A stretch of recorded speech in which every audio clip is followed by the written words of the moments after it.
Your blowing your nose sounds a little too much like a trumpet. No, it's pretty good. Yeah. It's pretty good. I don't know if you're Kind trying of. to do that, but it worked.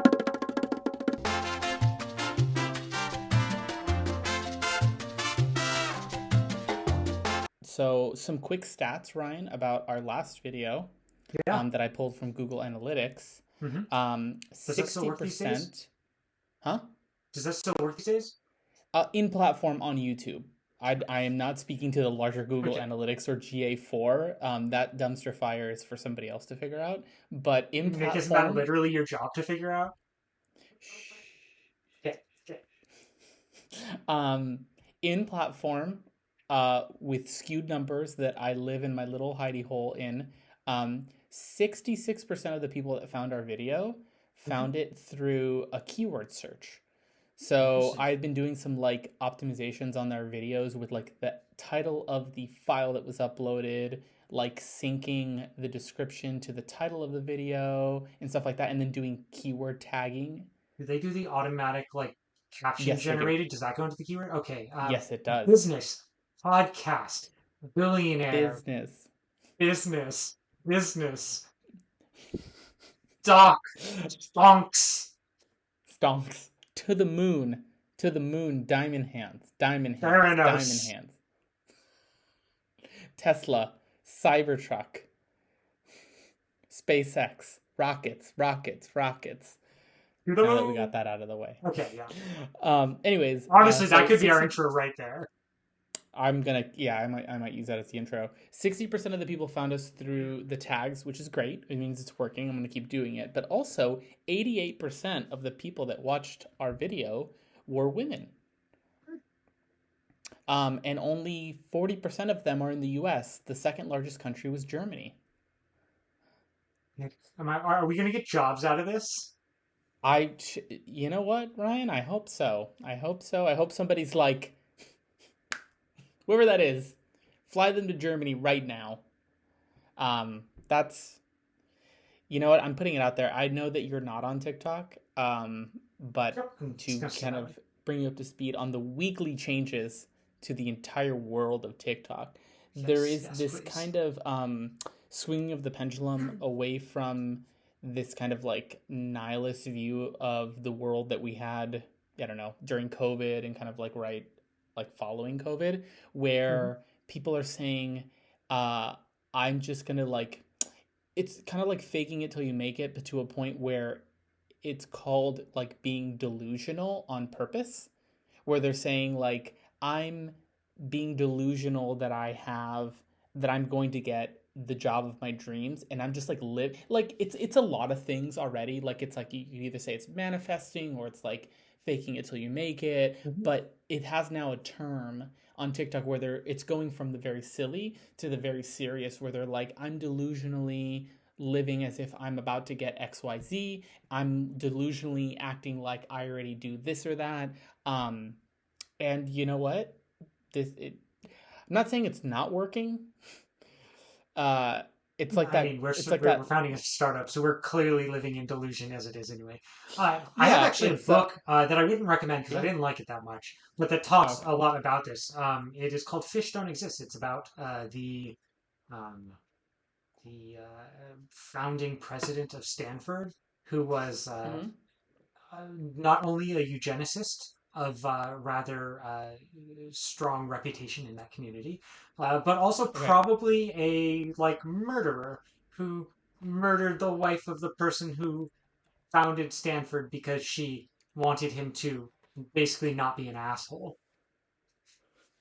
Anyway, Wow. he did a lot That of this manifesting, and like the sort of thesis of the book comes to like, hey, maybe having a little bit of self doubt isn't the worst thing because it stops you from murdering people and founding mm, eugenics in America. okay. That Like I the I message honestly wasn't didn't a really well written book. Book kind of like felt like it was my I didn't know ADHD where you were brain. gonna go with that, to be honest with you. It did not Sorry, take to the be turn clear, from I like the expected. message that we should not be for Okay. murder Okay. or eugenics. To be Okay. very Okay. Okay. clear before I am canceled. Okay. I was like, wow, Ryan's bringing up a very interesting book. And when you said fish aren't real, I thought it was gonna be like a some kind of like origin story on birds aren't real. Oh, no, that would be great. No, it's about Uh like the kind of nature of the way that we taxonomize the world. oh, okay. Again, I feel like it is a poorly written book about interesting things. Oh, I hate that. I feel Yeah. like to tie it back to last week's episode, which Yes. link in the description, is like Star Wars books, canon or not. That like Hmm. it's very interesting subject matter, but wrapped around very boring dialogue. Is that a fair like Generally parallel to poorly use? written in general. Yeah. Okay. I actually saw something today on, I'm going to bring it back to TikTok, that somebody was talking about how the people that the Star Wars fans that you are amongst hate the sequel trilogy, not because, specifically talking about Rey, not because they are being some kind of like, sweaty nerd in the basement, sexist towards Rey, but because she's a poorly written character. And I was like, I feel like Ryan's gonna have something to say about this. One, either being both can be true, and two, I don't know that it's like that's like a gotcha kind of comeback on it, but I saw it and I thought Ryan's gonna have something to say about this. No, no, I mean, I don't think it's wrong. They are sweaty nerds in basements, and we definitely don't count as those people sitting here talking about Star Wars right now. We are not No, sweaty nerds because we're not in basements, really. That's the primary difference here. Now, if we were in a basement, yeah, it's because we live in California and we don't have basements because we followed our dreams. That's for people that live in the Midwest.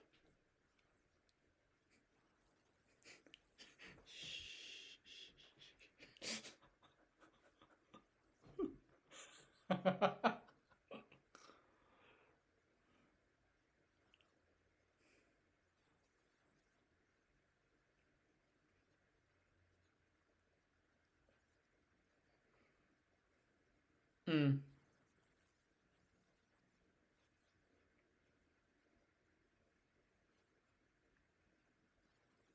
yeah.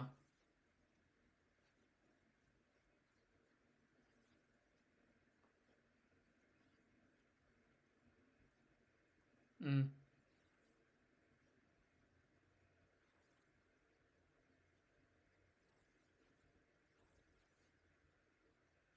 yeah.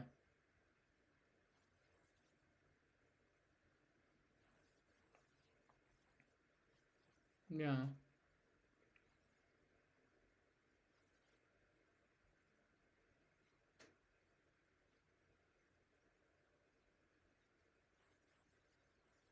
Mm,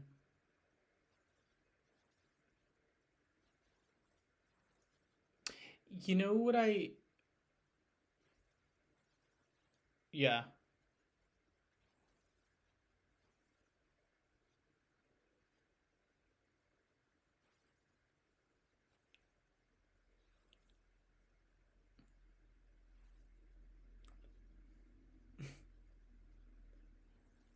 Yeah. First of all, I feel like our ninth grades were very different from one another.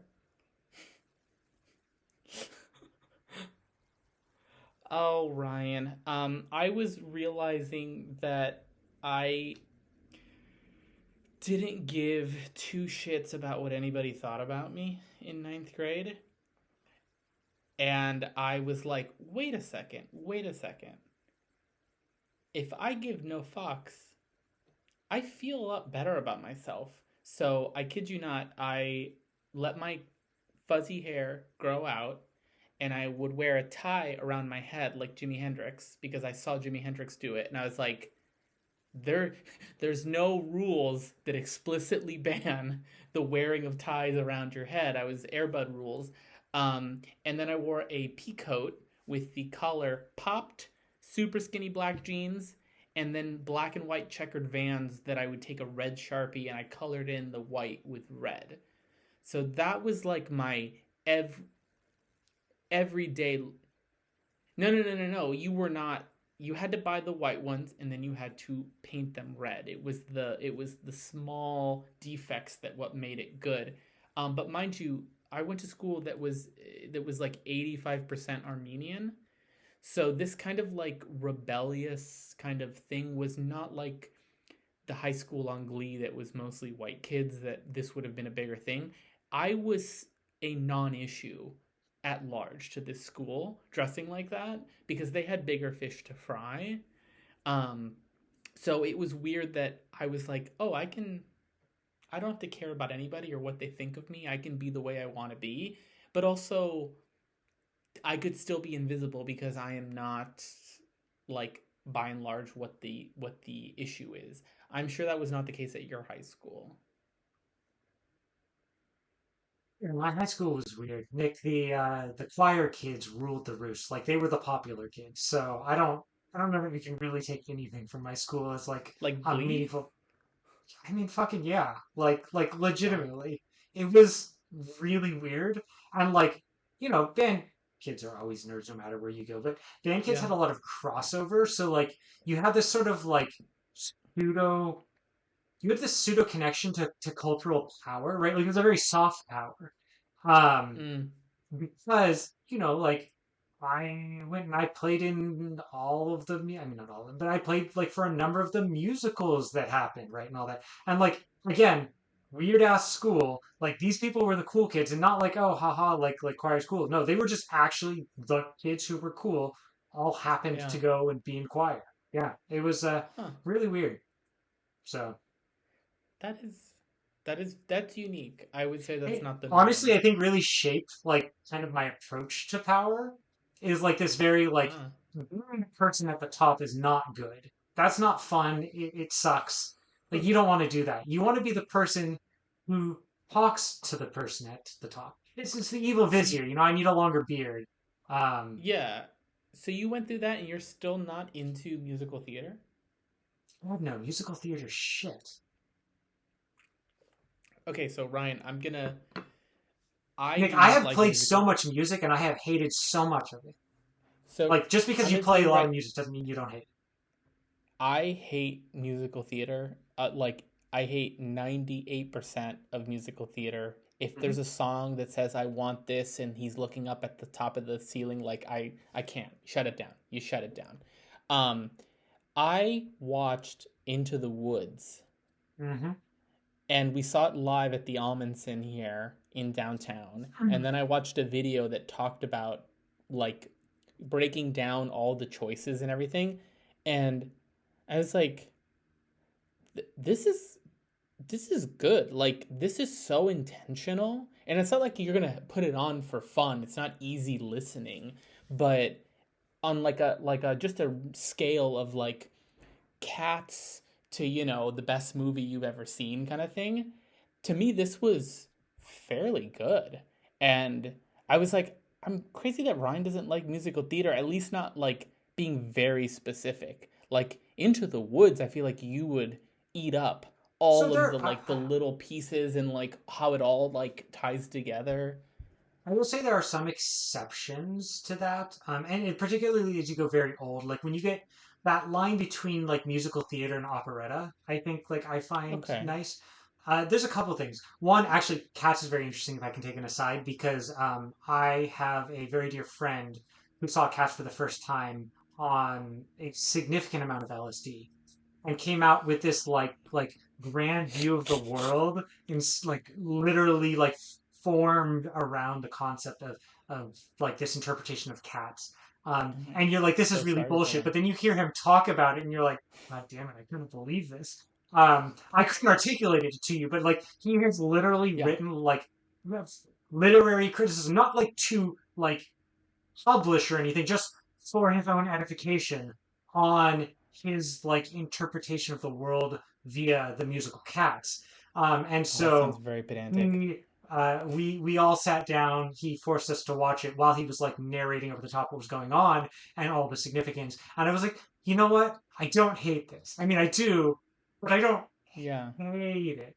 No, that's all to say. Like, I think part of my distaste for musical theater, one is I don't like a lot of the like sort of musical tropes that happen in Yeah, it. it's I think that there's a lazy. lot of lightness. Um, you talked about like how Into the Woods has like all these like connections and all that. So I like opera. One, I like the style of it. But I like opera because when they say really stupid shit, it doesn't matter because they don't know what they're saying. I have a little pamphlet. It gives me like, here's this entire like 20-minute act in like, Mm-hmm. five sentences. And then I Mm. see someone's very, very poor, like third-rate translation because, nobody in opera has money. I mean, that's not true. A lot of donors have money, right? But like, Yeah. you spend as little money as possible to make a Yeah, yeah, yeah. everything loses money, right? You're only there because the donors allow you to exist. And so like you don't spend money on translations. All of the translations are absolute utter shit. But I can look at it and be like, I'm imagining that they're saying very deep and interesting things, and I can interpret these very bad translations as bad translations on good things, not bad things. But if you actually do look at like good translations of these things, it's all Mm-hmm. very bad.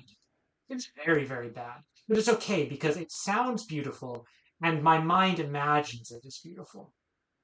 Musical Okay, I think theater, I what don't have either of those yeah. advantages. I don't think it sounds beautiful, and my mind cannot imagine it as beautiful because I am forced into the reality that I do speak English and they are singing in some approximation thereof. See, and that's where I come back to I do not like musical theater on the whole, but there are exceptions that are so phenomenal. Like Into the Woods, words are like double speak. Everything has an ulterior meaning, and the music is also playing a role in the narration. And if you can pick up on where these pieces all connect, Mhm. it rewards you for understanding how all these musical themes come together. And honestly, Ryan, I'll tell you, I like Into the Woods when I saw it live, and then I was kind of like given a breakdown of it. And I can recite almost every word of the Rocky Horror Picture Show, and that's about it for me. I enjoy Rocky Horror, but I don't enjoy it Oh, for the music or the musical. I enjoy it for the thing which is. you don't enjoy the music in Rocky Horror Picture Show? I don't hate it. I just don't care. You don't like sing along and feel it in your bones No, that like disenfranchised people can like come together and like find community, and then the space thing you kind of push to the side. Nick. No? I am a allegedly middle class white male. You Like were the target that doesn't audience. yeah, that does not necessarily speak to my life. And I am glad that I have had the privilege that I have had. um I like the musical because I like the like community that arises around it, Yeah, yeah, I guess you're not right. necessarily that it speaks into my experiences of life. You know Uh what a musical that I what? do really like, Nick, is the Ooh. Fantastics. And do you know where I saw the Fantastics? And you're gonna be like, why the fuck did you like it then? I saw I want to say it was like a high school performance. I have a friend who accompanies same different story. I have a friend Okay. who does a lot of accompaniment and other things, and he basically got brought on last minute to accompany for them, and he was like, "Hey, like I know this is gonna sound crazy. It's a high school. Just like come hang out and watch this. It's pretty cool." And we did, and like they couldn't sing well. God damn, did they sing with heart? And they like felt those roles. And it was really good. The It was the very, very music was by enjoyable. Tom Jones, and it feels somewhat like Romeo and Juliet with a Yeah, it's got twist. a bit of that. It's very it's like it's magical realism. Actually, I think is how I would define it. It's Two magical neighboring realism. fathers who trick their children into falling in love by pretending to feud. That's Yes. the like Wikipedia one sentence on it. That's it, it's not about what happens. It's about what you feel, man. Okay. Here's Yeah, my what are we talking about random today, fact. Nick? Oh, okay. No, give me Yeah. a random fact. And Hang then on. I'll I have stop. one more random fact about so when I was very little, and my parents were working on their businesses, very little child supervision. They confused Little Shop of Horrors with the Rocky Horror Picture Show.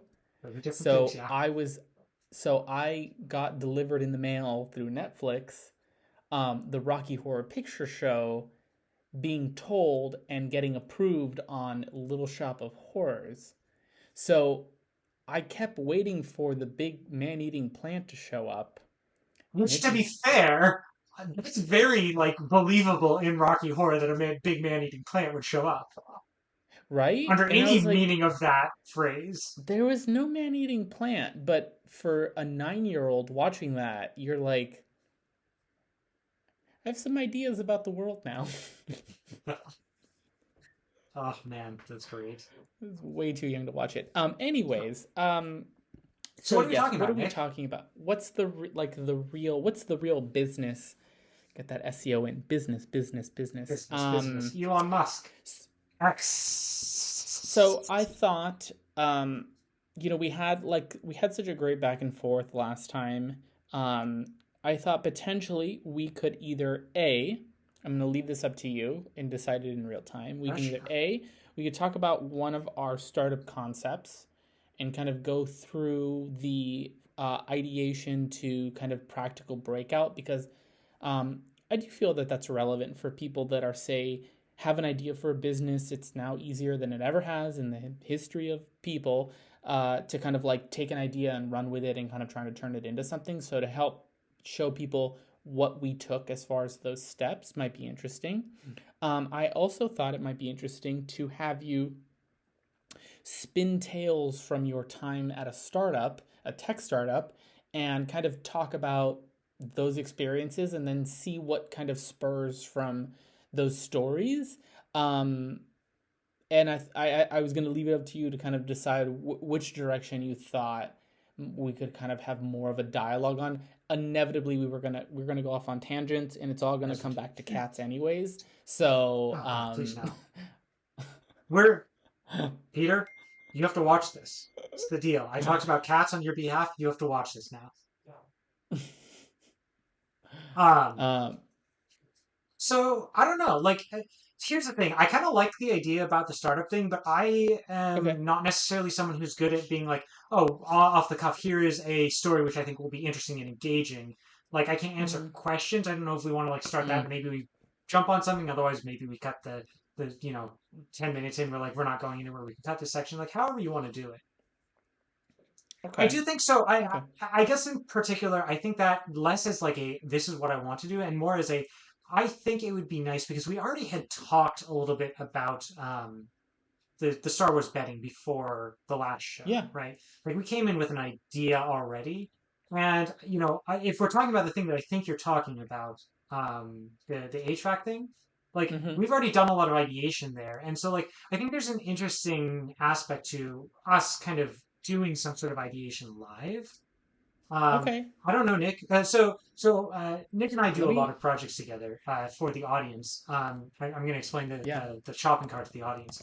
Oh my God, that is a huge moth. Um, Nick and I do a lot of projects together, and so one of the things that like I think I'm very good at um, is trying to take Nick's like very grand, very broad ideas because he comes up with like just frankly amazing ideas. And if he had the resources, he'd have like a new startup every like 3 to 5 days, and all of them would be amazing. But we don't live in in a world where Nick can do a new startup every 3 to 5 days and then send it off to somebody who can like finish executing. So like a lot of what I do is like right move forward from that. Yeah. Where was I going with this? Oh, so if any of you have seen Indiana Jones and the Raiders of the Lost Ark, there's a very famous scene at the end. Blah blah blah blah blah. Best man. Blah blah blah blah blah. And they push the Ark right as a faceless, nameless box, like the pinewood box, into a giant warehouse, and all of them are the same. It's like a million boxes, and they just go in and they turn left with this little thing and like push it into the stacks. So anytime Nick comes to me with like a brilliant idea, like the implication is yes, this is brilliant, right? It's something really important. It's the fucking Ark of the Covenant. But also like we got a lot of these right now, so like I just anytime Nick comes, it's like put it over there. So Top maybe Nick, we men. can Top men. take it Oh out yeah. and Okay. and hopefully Let's take not out. reenact the part of the Indiana Jones franchise where that comes back because I don't remember thinking fondly on it. I mean, nose goes on being the Russians. I got there Oh, first. I so got there first, sorry. You got even the with that inverted sword delay. fight. No, no, absolutely not. Um, okay. Uh, sorry. This is okay. I have an idea pulled up because it's on my notes on like ideas Love that it. we put on a shelf, and I'm going to talk to you about it, and I want to hear your thoughts on it because we're going to ideate on it. Um, but this is Ryan. You need to watch The Office. I'm just going to put that out there. I've seen It's a like time two capsule. seasons of it. It's good It's a enough. time capsule of a world that does not exist anymore. Mm-hmm. And it is like weirdly nostalgic for like American culture to watch it and be like, there Mm. was a time that I feel like is not so long ago where like that was the expectation, and now looking back on it, how naive we were that that was our little bubble. So it's like weirdly nostalgic. It's And that like was it like the after COVID, it's naivety of taken. that was like the naivety of like kind of the middle years of the Iraq War too. So like that was some really dirty Yeah, naivety. but Anyway, go imagine if ahead. there was a TV show that you kind of felt weirdly good about that was like a lighthearted comedy um, about that time where you could go back and like for a moment like put your soul back into that time and be like, oh, that felt good to be that naive, like and just be like, oh, I'm just worried about making quota. That's like as big as my worldview gets. But anyways, there's an extended cut that they're recutting the Mhm. seasons and putting them on Peacock. Um, with all of the extra footage that they shot, and it makes it obviously no good for what would have been required of the network at the time to be like right on 29 minutes. But if or was it 24 minutes with ads? I used to know this. Yeah. But anyways, they fold in a lot of stuff that doesn't really drive the plot forward, but it's like having new lore to something that you thought was like said and done in the amount of lore that was kind of being put out. Mhm. So there was an episode where they're talking about business ethics, and then the ethics seminar kind of goes off track, and they start getting like somebody brings in like a pop psychology uh like brain tickler where they're like they're like turn around and they're like that wall's behind you now turn back, how do you know that wall is still there, and it's like a complete offshoot from actual like ethics. Mhm. But it's just like that's just the nature of that kind of like conversation in a Yeah. conference room of people. But then this that in the cut scene turns into like this whole 10-minute thing about how do we know if something is not there when we're not looking at them, being filtered through the lens of these like slightly idiotic people from a small town in Scranton, Pennsylvania. And it is, I was like, Ryan would love just this little moment, this like slice of life of people not being able to kind of really grasp what they're even talking about, where they're like, how do you know that wall is there? It could go anywhere and you don't know. And they're like, talk. They're like, and they're like, wait a minute, what do you mean? What do you mean I don't know? It's anyways, that just was in my head. But anyways, the concept that I have here that I have talked to Ryan about this. We did this once when we drove up to San Diego or San Francisco and back in one day. We had an event to go to, and we just kind of road tripped it. Is well, to I mean, we drove up in one day. We went to the event that night, and we spent the night, and then we left the next morning, kind of thing.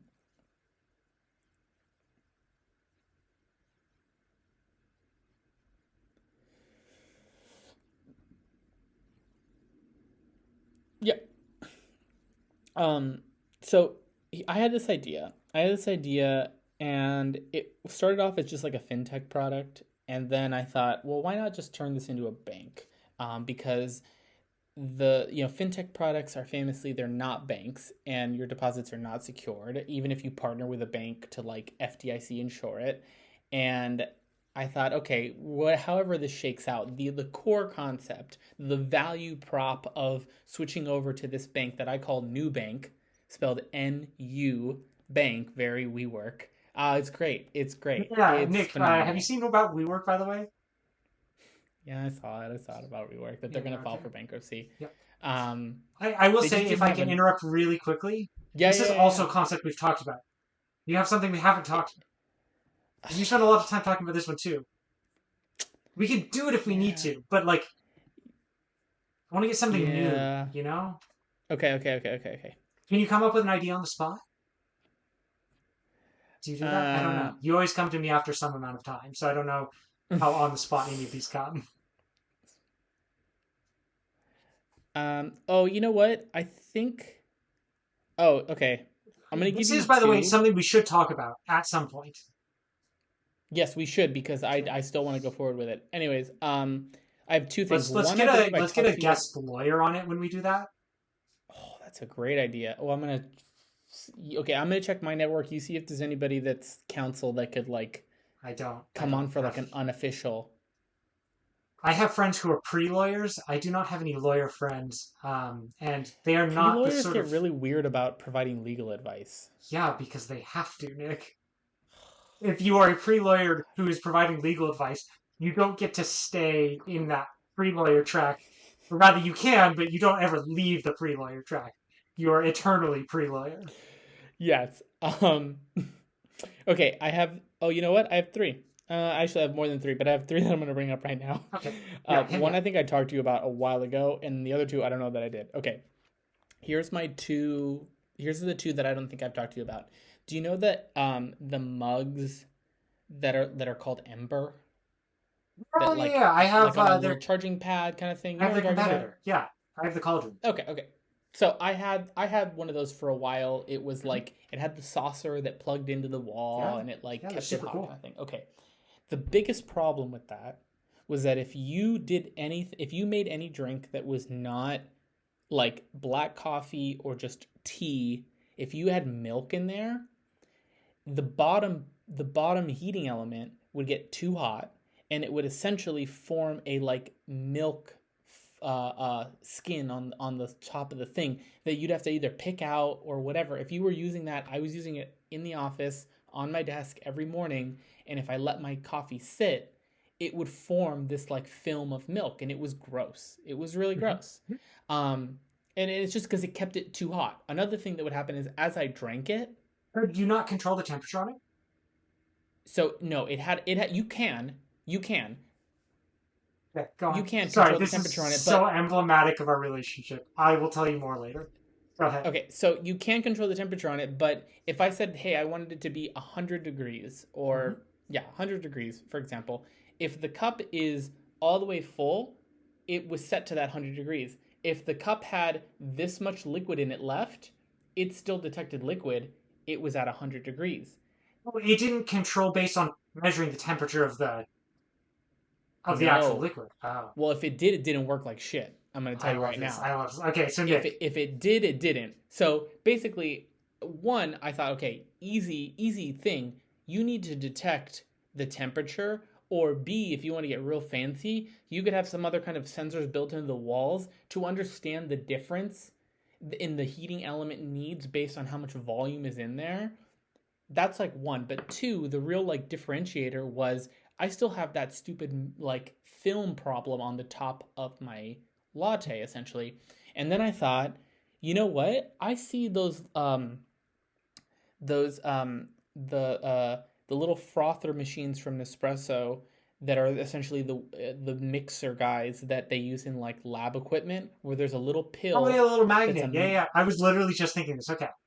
exact, and I was like, okay, you just put those two together and it doesn't need to spin it to like make a vortex. It literally needs to be as fast as a spoon would be going in your drink. And Yeah. essentially the thought would be if you take a sip, it stops, it holds the temperature, but if you put it or with some kind of automated cadence, it Yeah. it turns my latte enough Mhm. that the milk doesn't foam or that the milk doesn't form a skin. You could theoretically not improve the heating element at all, and by just having the little spinner, it would like solve that problem. So it also, if you had a drink that had like, let's say I put like um cinnamon or something in my coffee like that, like it doesn't really dissolve into the mixture, after a while that settles on the bottom. So anything to But that if you're effect as spinning, well, yeah. it would keep mixing it. All right. Love it. Can I share why I was laughing earlier? Why were you laughing earlier? Because I drink a lot of tea, um, Yeah. and I have a very sensitive, like temperature sensitive mouth. So like I actually struggle with like I have a very short time that I can drink tea between ow, this hurts to like, oh, this is now like lukewarm. It's just like a Hmm. 10-minute period for me to like drink an entire cup of tea. And like part of the nice thing about tea is like living with it, right? And like getting to like really experience it. So I was like, this was back when I was working at IRA. I guess we're not a Hmm. branded. We are now a branded a podcast. So they did not pay us. I mean, they paid me once a long time ago, but well, several times a long time ago. That is not how sponsorships work.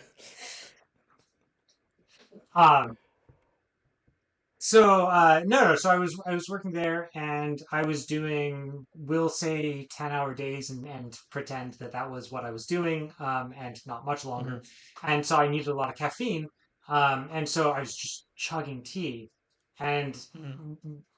a lot of it just wasn't great tea because I needed the caffeine, and I would sit down at my desk, and then I'd be working, and then I'd like go, and it was lukewarm already.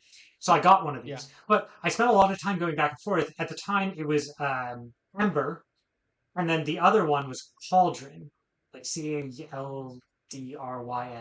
Neither of which sponsored us. So Cauldron, Ember, hit us up. Yeah. Um, and so I laughed because I like the Ember is beautiful, right? Like it's got Yeah. these very sleek bezel lines. Everything's very Oh smooth. yeah. The whole like user experience is really really nice, and it's a product that is enjoyable to exist with. And I bought the Cauldron, which looks like shit. The app that they had to control it looked like it was an app built like in whatever, like the first day that the iPhone released and apps became a thing that people even thought existed, right? Like it Okay. was day one bad. Um, Oh boy. but you could like it sensed the actual temperature of the liquid in it. It didn't just like set the heat to it. Yeah. You had like multiple different things. It had an in-car charger. It had like a whole like giant battery pack. So I used it a lot like when I was going camping because you could just bring a battery pack and then you like put ramen in there and you like just hook it out of there, right? Yeah. Um, so like lots of interesting things like that. But I think it's just like so indicative of like I think many of the ways of our approaches to life where I'm like, but I want that little nitty gritty control and I will suffer to have it. And you're like, it should just be a good experience. Like that's not an Yeah. unreasonable thing to want. And like it Yeah. just is very emblematic of how we go back and forth Yeah. there. That you I will ended up with say the Ember and I ended up with the Cauldron. Which like the I Cauldron don't sucks, to know be if clear. Like I I don't know if Ember was supposed to advertise that it detected the temperature and changed it all that. I'm saying more from my personal experience using it. It never did that. No, no, But I don't think it ever did advertise that. But like I just yeah. like just the experiences around which we both had with this Yeah. sort of similar class product, it made me laugh. Yeah, Um, yeah. Yeah. are they good But like now? I Because think I that would buy another one. cuz like I think that is an easy solve. We have already invented the types of machines that through a like, you know, sealed bottom transfer like a spinning magnet. Like that Yeah, I'm exists. curious That's how they not I think how they do it for like in and we could consult our chemist friends um who know this sort of thing. But like I assume that there's I don't know graduated cylinders that get very hot when they're doing this. I think that the first thing I thought of when you said this was like this is a great idea. I don't know anything about physics, but I know magnets like stop working when they get hot. And I don't know like what temperature that is. it must not be anywhere near because the prime example, literally part of the thing I base this on is the little milk frother thing you can buy from Nespresso, Mhm. and there are other ones, but I have the branded one that the bottom of that milk frother is like one piece of metal, but it has a little like little mesa, if you will, that like juts up, and then a little magnetic frother circle that attaches to it, and it not only heats up your milk, but it spins it at the same time. So it's Sorry, like I it can you already repeat all of that? exists. I lost all that. I was looking up temperature conversions. I Um, apologize. Nick, don't kill the me. Nespresso milk Yes. frother, Okay. it does that already. The bottom of that milk frother inside is sealed. So it's like It a has like a graph. tiny Yes, it has like a Okay. tiny little little bump up. I call it like a little mesa that has like a magnetic circle that whisk that goes on it, Hmm. and then it not only heats up your milk, but it spins and froths it at the same time. That's So super cool. it's essentially you could take that whatever the technology is in that thing, slow the RPMs down and change the form factor so that instead of looking like a pitcher, it looks like a finished cup and it's Yeah. like you're there. So I It's think not even a new thing you're trying to invent. mhm. No, no, no. I like that, right? Like, I think that's really good. It's really brilliant, right? Why invent something new when you can take two things that exist and put them together? Because then you don't have any unsolved problems, right? Solved problems are just a matter of money and time.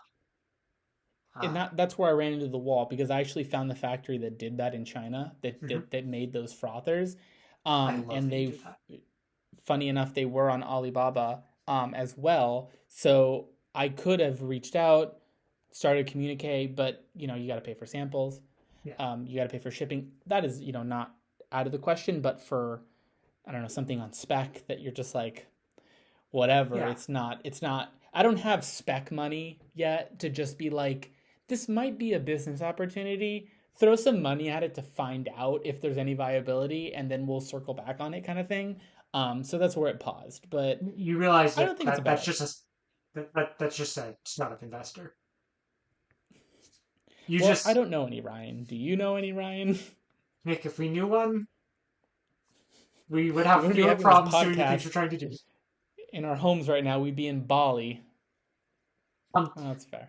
So, no, I think this is really interesting because I actually looked. So, the temperature that this happens actually is around 80 degrees C, which is like 176 Fahrenheit, which is like a pretty Mm. common, like that's like what you do coffee at, right?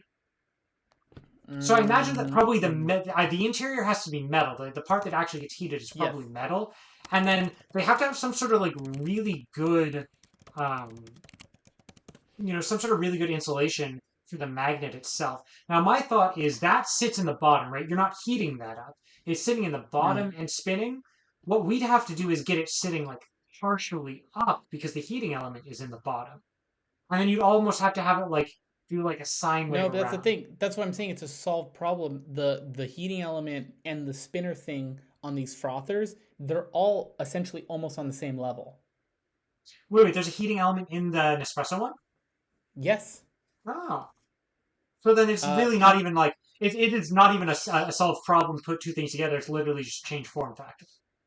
and it essentially like slow the way that motor runs. Like you slow the RPMs and then you make it like app controlled or something, Mhm. so that you can kind of adjust how much No, or no, how no, no. You little don't of make like that what you app like. controlled.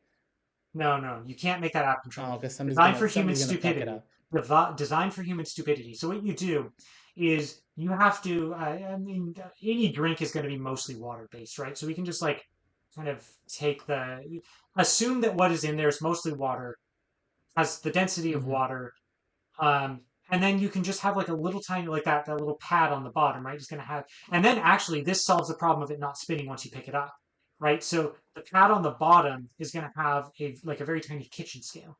You put it down, it knows how much liquid is in there, which means it Yeah. knows how high that is, right? The volume of it, 'cause it's gonna have like generally water density.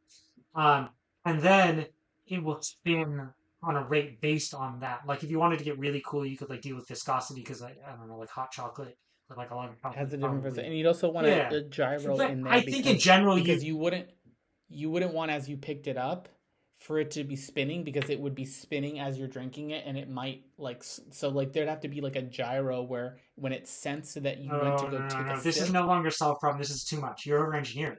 What? No no no. Okay, Nick. Just think about the idea of putting a gyroscope. So this cup, right? Like think about the cup. I need to get my hand on screen. This cup is like this. There's an interior and an exterior wall, right? There's a vacuum in between. Theoretically, Mm-hmm. this magnet is spinning around somewhere in this very, very thin vacuum. Maybe you have thicker walls to Yeah. make this happen. Um, how do you get a gyroscope in there as well? And you have to also have it then reverse spin to cancel out the spin. It becomes very complex. You're going to get like I guess to not over engineer it, then it's not going to be you have spinning it fast enough that you have to worry about. you you have to. you could essentially, but you could foolproof it by essentially only having it ever do the spinny thing when it's sitting in the saucer. The moment you pick it up, like, Has to stop spinning because it only yes, knows how fast to spin based on the weight wait, yeah, of the yeah, I yeah, yeah. get you, I get you, I get you, I And so get you, I that's get kind you. of the Okay, yeah, auto then there off. you go. That solves it. That solves the problem. Okay, so here's the thing. We could make this even easier, like because I think probably part of the form factor that allows it in the bigger one that would make it harder. And again, God damn it, I have a whole box of hats that I was going to bring out for this, and I cannot put on my engineering hat right now because I am not an engineer. Um, I think a lot of this is probably the bigger form factor allows for that spacing between the heating element and the magnet. In the smaller Mm, form factor, you'd have to consider that. And so what I think you could do, and actually might even be better, again, I'm not an engineer here, is have like the magnet maybe in like the bottom spinning, right? And then have the heating element come up. Oh, I need to get my hand on it. So have the magnet in the bottom spinning, mm-hmm. magnet here, and then have the heating element come up and then wrap around like the middle. That way, the actual part where it's heating is in the center, which is going to radiate to both Oh, equally, as long as it and then wasn't too keeps the close to main where you put heating your element lips, away from the magnet. Yeah, yeah, yeah. Well, and because you wouldn't you'd want have like a somebody to be plastic like, rim. No, you'd have a plastic I, rim. oh, that's Not a horrible problem. design. No plastic rim. We'll just You're not putting you'd a have it fucking be metal rim on that shit. It's for hot drinks. You can't put a metal rim on it. the Ember mug was a metal lip on it. So that's a terrible design. It was really clean. It looked really nice. Yeah, and you probably burned your lips on it if you drank something hot. Form over function, Ryan. Yes, of course. Um, How could I have forgotten? yeah, but yeah, I get what you're saying. You could like put the heating elements along the sides. You could also have it be more. I mean, talk about over engineering. If you wanted to get really power efficient, you could have the heating elements on the side, and then essentially, if the like if you were to drink down to here, theoretically the Oh heating shit, elements that up is a problem. here. We do need to have that heat. We can't have the heating element move. The heating Well, element's going to be really thick. it would have to know that it's getting too hot, which would tell it that there's no liquid there, which would then turn off this part of the heating element, but leave this part, and have it be dynamically like adjusting No, how no, no, much. because the heating element, like to do that, because the heating element needs to be really thick wire, right? That means you have physical gates moving between those two. Yeah. That's going to get really expensive. That's going to break really easily. Um, yeah, I think the heating element does need to be at the bottom now that I'm thinking about it. Which I guess makes sense because the heat's going to rise. It's just going to take a little more time to get it even. But now, theoretically, put the magnet in the middle, right? So now we have that magnet doing that like sine wave across Yeah. across the circumference of it. Um, because then that stirs up and down and around. Then you just have to figure out I don't know, something going on in there. This is where I take off my engineer hat because you'd have to have something moving on the inside. I like the idea of the heating element in the middle, just from a functional standpoint though, because there's going to be Yeah. that space out because of the vacuum between the two, where it's not going to do a lot of radiation outwards, um, but it's right up against the metal in the inner part of the cup. All right, who Yeah. are we selling I'm this to, trying. Nick? Take off the Who engineer we hats. Who do sell? we sell this to? Um, for reference, milk steams between 155 and 165 degrees. Yeah, so you'd be Just really close to where you lose. And again, not an engineer. I think that this happens like gradually in the sense that like there's an arc up to that temperature where there, you and lose you know what? power. Those frother things have an auto off when they hit a certain temperature, so it Yeah, probably probably to protect finds. the magnet. Yeah, It's no, like, that's okay, smart. this is the temperature, so like it'll froth up to and then up. But anyways, who do we sell this to? So, um, honestly, people that drink people that drink lattes and don't drink them quickly. I know that sounds silly, but it's coffee drinkers that like, regardless if they want sugar in their coffee, they like milk, and they are either in an office setting, in a home office, or they're somewhere where their latte is not getting drunk quickly, Mhm. because if they were drinking it quickly or they didn't really care about the temperature, they were going to be buying a Starbucks, or they wouldn't even Yeah. be in the smart mug market. There is a like certain customer set that I mean, it was me. It was me. I was going to the office. I'd go to the kitchenette. I'd make my coffee in the morning, or when we were home working during COVID, I'd make my coffee. But then the first thing is I put it down. I'm answering emails. I'm getting on a video call, and then it 45 minutes. Oh shit! I need to take a sip of my coffee, and then you're like, shit, it's cold. Let me run to the microwave real quick. So busy professionals, I guess, if you wanted to like give it a label, um, would Busy probably. professionals, but I think the problem is you've got a pretty small window between I have the kind of money to spend on a fairly expensive piece of equipment, right? That is Mm-hmm. essentially a fancy cup, really, right? Like from a functional perspective, it's a fancy cup. Yeah. But also, I don't have the kind of money that I can just casually tell my assistant to go get me a new No, and you coffee. know what? To be honest with you, I saw these getting transacted more so as gifts than Hmm. anything else. So, Interesting. it I think it might end up falling into the same category as the Ember mug, where I'd remember my sister-in-law, oh, so and so got it for me as a gift because they knew how busy I was and my coffee's always cold. They're not going to do anything about it, but they obviously do not have an assistant to be getting them more coffee. Yeah. But people around them understand how busy they are. Mhm. So I got it as a gift. I think I the bought it you for know myself. gifting,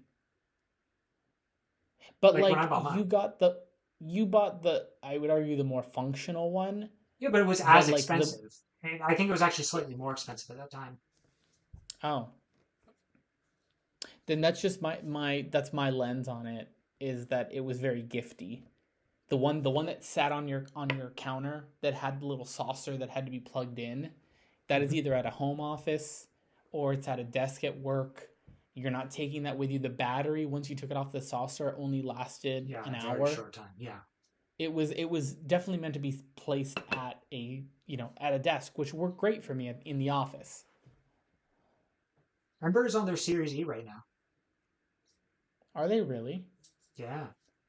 Can they get a freaking little spinny thing at the bottom at this point? Nick, like Here's what we do, Ryan. Low key, We before just we publish this episode, we patented this.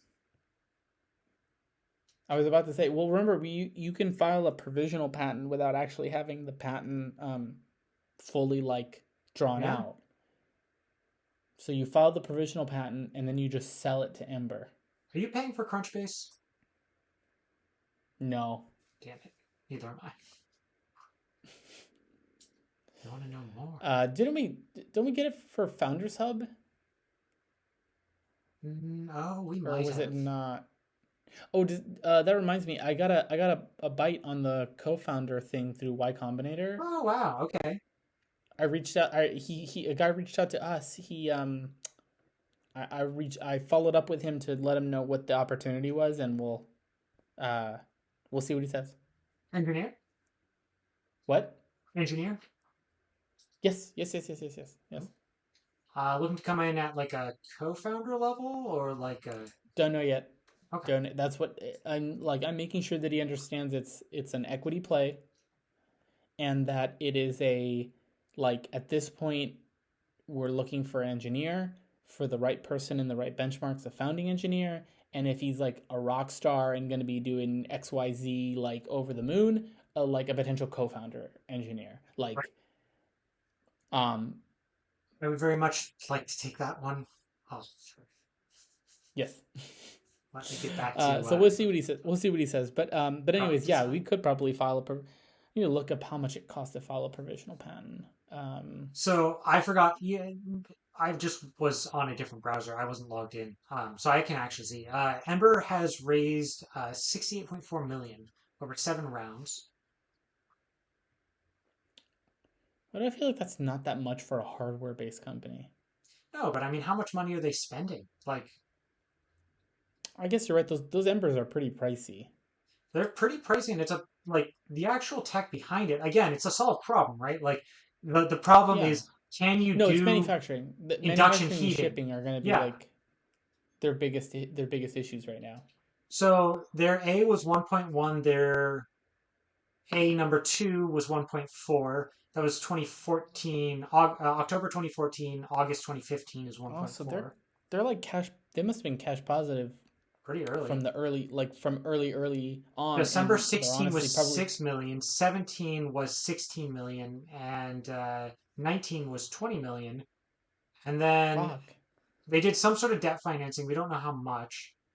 And then did a Series E in 21 for 23 million, which was probably good timing because they caught the height of the COVID investment market, and They did, but also I'm sure they were getting a lot of sales from COVID. they How much does an were. Ember But I cost? wonder if that those raises seem like.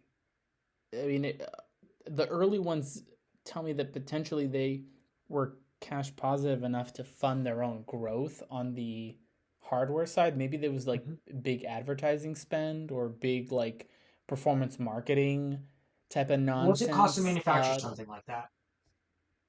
Oh fuck, I don't. No, Nick, you make me It. put on the engineering hat. You got to put that one on. I mean, Ryan, like most things in life, it depends. It Right. depends. So, like, I don't Did know. they What do take you some of think? that raise to like buy a minority stake in a company or in a factory? Because if they were like long term looking to be more vertical, that would have been my play, is to try to like align yourself with a factory and start like getting a small share in it. Um, I think you'd because have a like you really said, hard time selling investors on that. the thing is though, because The the thing is like you verticality said, before you get the scale. it's a solved problem.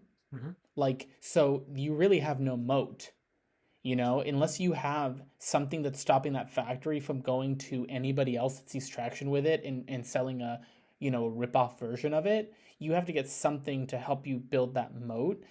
I wouldn't say, I think they think maybe branding is one of them, but I don't really think that's true. Like, it's like I mean, it's still the faux only one that anyone knows. Nobody knows Cauldron. For no good maybe reason. they're maybe like that. Maybe the margins are not healthy enough for anybody to want to get in on it. Maybe it is like magnets are expensive. I know, depending on what kind of magnets they are. Maybe at the temperature that they are, they need to be a little bit more high quality. I know that the Ember mug, like it was like machined or molded out of like a single piece of aluminum for most of Yeah, it. So yeah. like You have to have so pretty solid tolerances because it is a vacuum seal. Well, I it don't is a know. I guess vacuum seal. you can get like I'm just thinking like you can get mugs, right? Like the vacuum sealed mugs for pretty cheap nowadays, right? You can get them for 10, $15. You Basically, you're thinking about the can, same thing. It's basically the same quality, maybe slightly higher. And then you've just got I'd that say heating element on the bottom. maybe $4 all in, maybe $4 five. all in to manufacture it. I think it's a Yeah, because hundred and well, fifty hang on, dollar. hang on. It's $150 Let's. mug. Okay, I was It's about to got to ask be you how more much than they that. cost. Well, I mean, let's go with like industry standard. Oh, they expanded into baby just recently, which I was like, smart move, guys. That's really smart. That's the fucking market you go after. I mean, Yeah, but you know what, Ryan? That's fucking milk. And if you leave it too hot, obviously that's a yep, very yep, low yep, yep. temperature, but like if it's powdered, if it's like formula, Mm-hmm. why wouldn't you have something continuously? Anyways, I'm getting No, ahead of no, no. myself. Keep going. Go, keep going. Keep going. Go down that hole. No, it's like that is like further down the rabbit's hole of this very specific use case of like people that put milk or a beverage that might form a film at temperature for too long. Obviously, formula and other things are operating at a lower temperature to be safe for babies, but it's still that same idea. You're dissolving something, or you have this element that this ingredient that could start to separate at being kept at temperature for too long. So why not double down and just like across the line, involve some kind of little spinny. I feel like is a very low um, kind of thing to add. Ooh, they have this little cup thing. Okay, they're selling for like These are a so hundred pretty. I and kind of twenty want one now. dollars. Um, damn it, right. 129. Let's say they're operating on a what? Let's assume it's a 10 times multiple, like very industry standard math. It might not be specific to their use case, but if it's a 10 times multiple, um, if they're selling it for 129, they're at $29 all in. Hmm. Now this thing is heavy, like because of the metal and Yeah, what have you. shipping and So storage got to be a pain in the butt. Are they in shipping, retail at all? Or are they entirely D2C? I want to say that I've seen them, I feel like I have two, but now I'm like, but I feel like I've seen them in a very gifty capacity. Again, like during holidays or something, like in a they sell Nordstrom them at a Best little. Buy. Do they Yeah, I really? have seen them in Best Buy and Target. Okay, Okay, so they do. Oh, that's so at even least they're worse. getting Okay, it in so that means bulk. that that means that they need to be profitable enough to Take absorb that margin, wholesale yeah. margins. So cut that in by, let's say they're getting. I mean, I know that they generally like to get 60%, but let's say God, I that would they're. love for someone who like works at Ember to watch this and actually like I don't even care if you can't tell like you don't come on our podcast because you can't say those things, but like send us a message. Super curious. Sorry, Yeah, I very interrupted. curious. No, but like generally Target or like other retailers like that like to take like a line share when you're distroing through them. But let's assume Ember is like a heavy hitter. They have real good people. They got some kind of value prop that's like, oh my god, we'll take less money. So let's say they're operating at 50% margin. So if they're 129, but they were manufacturing it for 29, now anything that they sell through Best Buy or Target, they need to get it at $14 they need to manufacture it at to like make money off of it. So let's say $4 of that is in manufacturing and $8 of that is in shipping and $2 of that is in storage and logistics. And maybe that's not like a perfect breakdown, but shipping by boat is obviously the more heavy it is, the more expensive, but it's not there is a good economy of scale once you start getting full sea containers. Hmm. Where it really kills you is if you ship anything by air. If they ever had to do anything by air for some kind of strike at the ports or something like that, there was a time. No, I don't think they do Um, because the cauldron, like, sorry, the cauldron. I'm looking at cauldron right now. They look way cooler than they used to, but still way, way dweebier than the Ember. Um, spell cauldron. Cauldryn because it came out when everything had a CAULD. Y in it. Um, like Oh I'm wait, looking no, at, I'm getting actual witches cauldrons. lol. Look up cauldron mug. This white one is super cool. The black and white one. Ryan, It I'm looks I'm very. getting now little witches cauldrons that are mugs. Tell me again the name. CAUD. Am I gonna find chat in this very minimized window faster than you can find the mug? Oh, found it. Damn Found it! it. Got it. Found it. Too late. File tree. Okay. Okay, Oh, so this is very dweeby. Oh my god, why is their website so gross? oh yeah, no, it's really bad. Um, okay, but that black and white one is pretty cool. Very sci-fi. I mean, dweeby. 212 degrees Fahrenheit? Jeez Louise, what are you doing on there? Um, well, and so here's part of what I like about this. Is you have way more control. Like there's a much wider range, and it goes way lower. That was one of the reasons. Again, 'cause I drink tea at a like I have to steep tea at a temperature because you have to steep, for people who don't drink tea, you have to steep different teas at different temperatures. And if you don't, you're doing it really wrong. And that's probably why you don't drink tea because you're fucking it up. Stop fucking it up. Go learn something. Um, Ryan, I but then I have to feel let it like I cool down to a certain temperature. And that has the ability to like have that level of control in yeah. it. Um, I I don't feel remember why I like was looking at this. Cauldron started with uh Like construction workers. they Look at started with a normal mug, a normal insulated mug, and made it digital. mhm. Ember was like first principle, like if we were making a mug that kept your drink hot, what would it look like? Because the other And one why would it I'm look like just that? Yeah. Because just looking So, at the homepage right on Cauldron's site, you mhm, have the long cylinder part, but then the bottom, this is literally on their homepage on Cauldron, the bottom piece where it shows you the temperature, mhm. where it says 165. Are you seeing that little piece Yeah, right yeah, yeah. there? I know what you're talking about. Okay, do I you own see one of that the these. ring of plastic does not perfectly line up with the metal cylinder? Yeah, that comes off. Yeah, but I don't know that. No, Looking at I this, don't. it just looks like the tolerances are not. This is some real Mac PC shit, Ryan. But exactly. I mean, I'm on their website and I literally like there's pixelation on their pictures There is. because I'm on a 4K monitor, and they were like, "Whoa, nobody here is gonna buy." No, but like if you even look at their look at all of their images, look at all of their advertising. Like this is and go look at the Cauldron Fire. Sorry, than the one that I got when I got it originally because I got like the very first version of it. The And like Cauldron Coffee. yeah, if you go to Oh, oh, Cauldron Coffee Pro. no, the lesser one. Like it looks like the kind of like big. Okay, I'm going Ryan, to. I go to shop and I I only know see the Coffee that's Cauldron because Pro that's where you would reasonably find that. Look at it in there. Sent shop. you a link. You would reasonably find it there. That's why it's not there. Again, you have to dig because this is not the kind of company that's going to give it to you nicely. They do not design for human stupidity. Okay, look at this.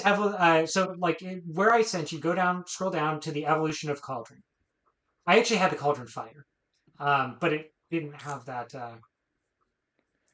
It didn't Okay, have that. Cauldron Fire. I see So, it. like, Oh, look at what that Cauldron looks like. Coffee. Like, that is the sort of mug that you bring out to a construction site, right? Like, that's very much like they're aiming at a very different demographic. They're aiming at I am cold and I'm on a construction site and I want my coffee to be warm for the next like 3 hours. But Ryan, I Like no think no no that's hold on Nick, look at that Cauldron okay. coffee. See how big it Yeah, is underneath that 109 the where it's showing the yeah. temperature. That's just a battery. That's all a huge battery.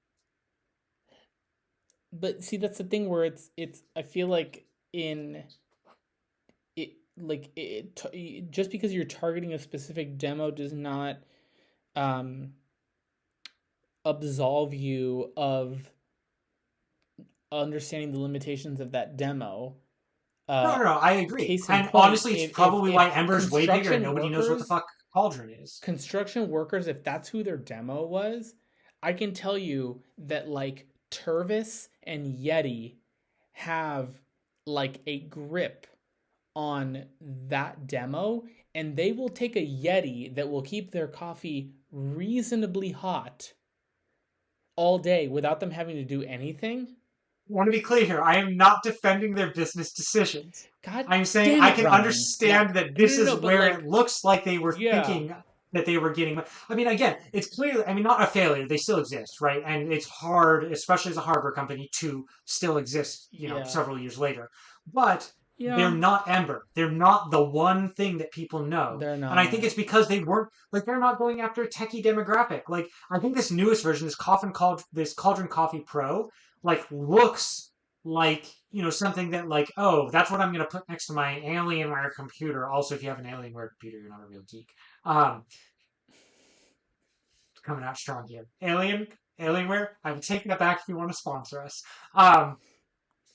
I'll even say good things about you. Wouldn't it be Pretty. funny? Wouldn't it be amazing if Alienware was like where we repurposed the alien technology that we got from crashed UFOs? Like the whole time they were just like, I would be way honestly, we less tried to concerned be about very aliens if that were the transparent, case. guys. We tried to just tell you straight up, but I guess nobody caught on. I mean, Nick, it makes sense because the UFOs crashed. They did crash Yeah, because so of they because can't of fly. 5G. Oh yeah, 5G. No, anyway, but like looking at this newest one, like it definitely is like Yeah, trying to go for this sleeker sci-fi look, right? It's still not aimed at the same people. It's not aimed at Apple people, right? This is not no. aimed at your like yuppie who's going to get a coffee, who's like frankly the right demographic. But like I don't know, some fucking college programmer is gonna look at that cauldron mug and be like, "Wow, that's so cool." and they're gonna be wrong, but you know what? That's why But if they're you're not making. going after like that yuppie Apple Uber design, I Yeah, f- I I agree. would think that this is too close a comparable to a well insulated mug brand that has much better branding.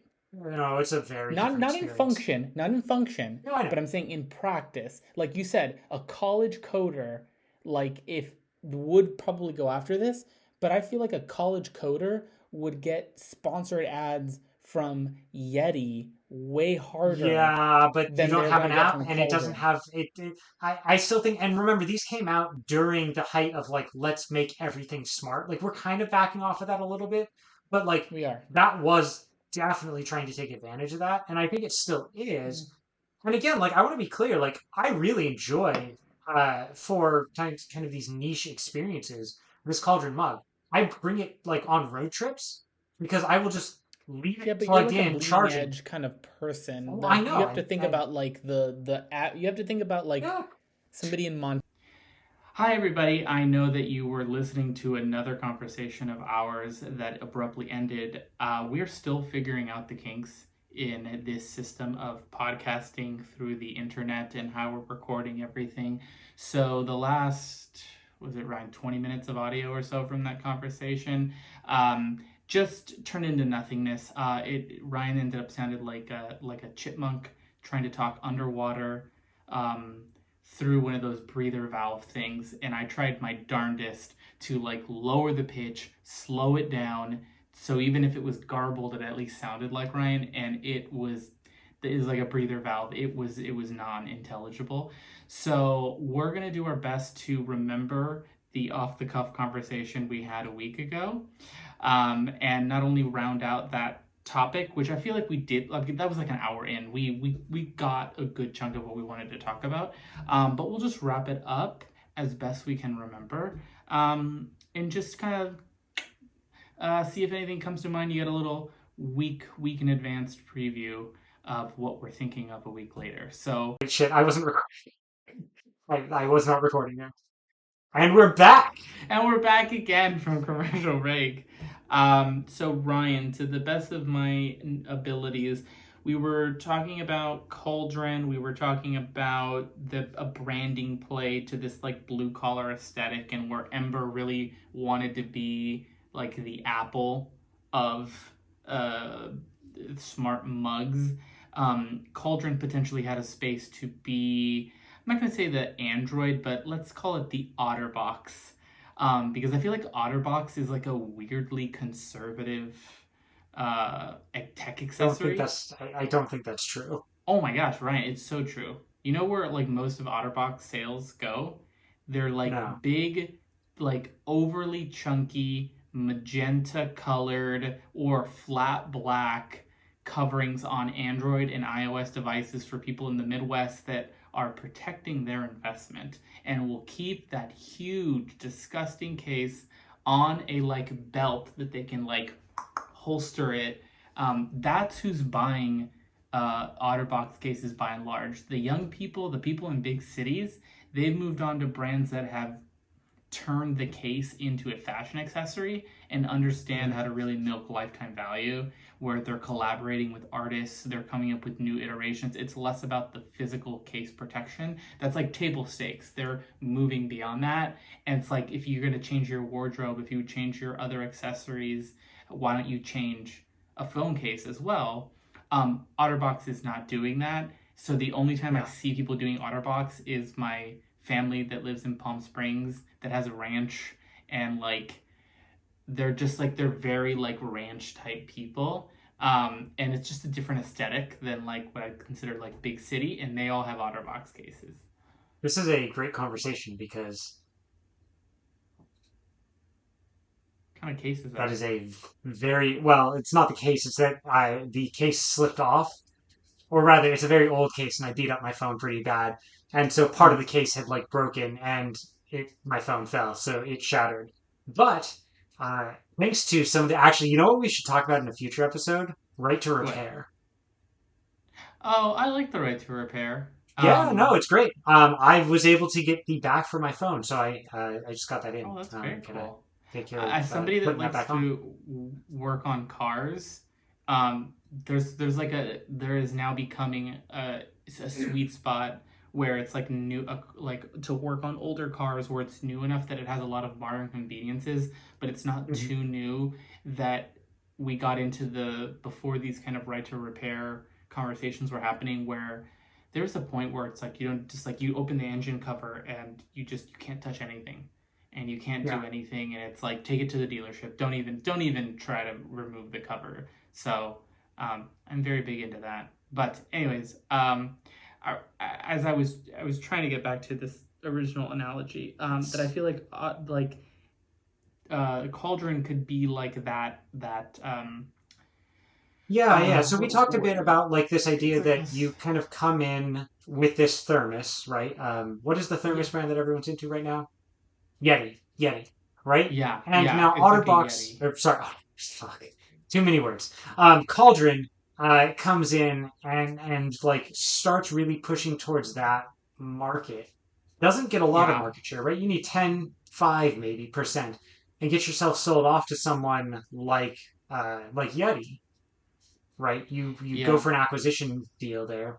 Then you take Yeti, for 3, 4 years, kind of builds that up, and then eventually just subsumes the brand into their own tech, into their own the tech into their own yeah, brand, and then at the right? So they same don't they time start by selling, um, you cauldrons know, Cauldron by alongside Yeti, by Yeti, and and then it then kind of like after slowly Cauldron is the becomes, model, then they turn just into like, now the and then it's Yeti called, mug too, and or then whatever. they start working on brand partnerships to further the growth of that division, and you'll call Hmm. it Yeti Connect or something, and that's when you start going after the collaboration.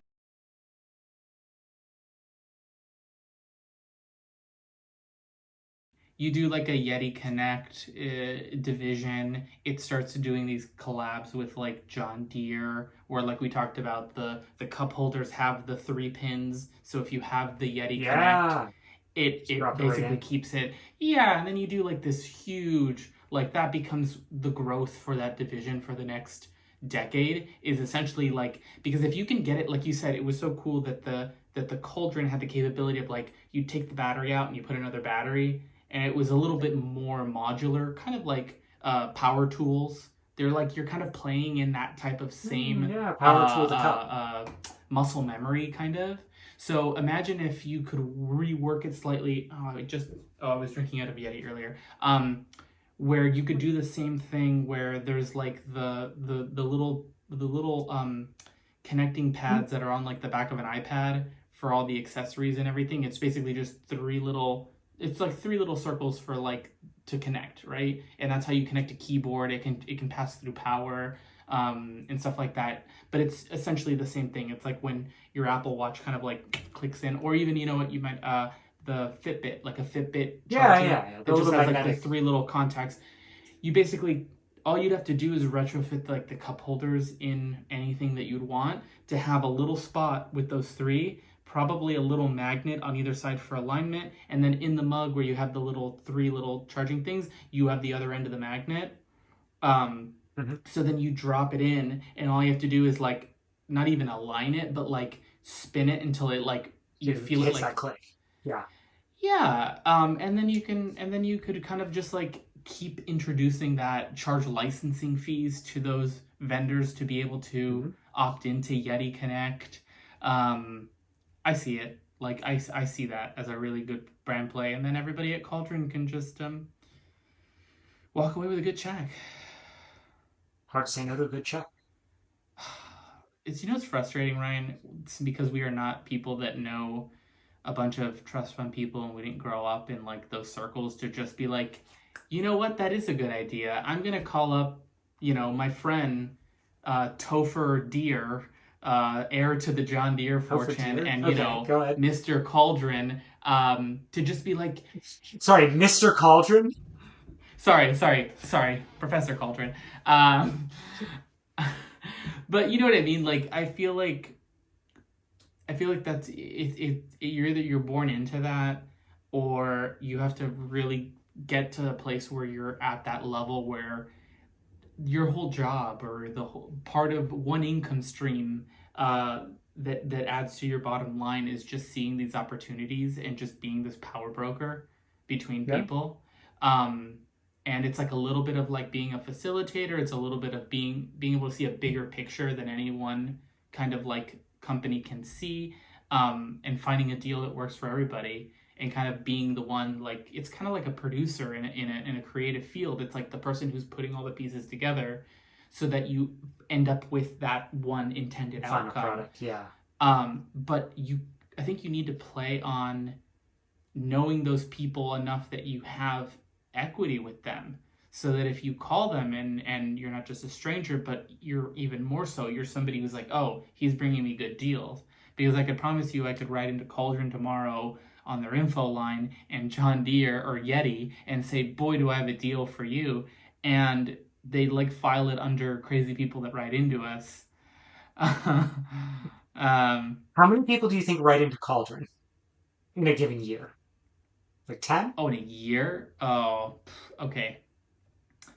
From the time that I was looking at the CS stuff at Besame, I'm gonna say they probably get around 15 to 30 people a day that write in.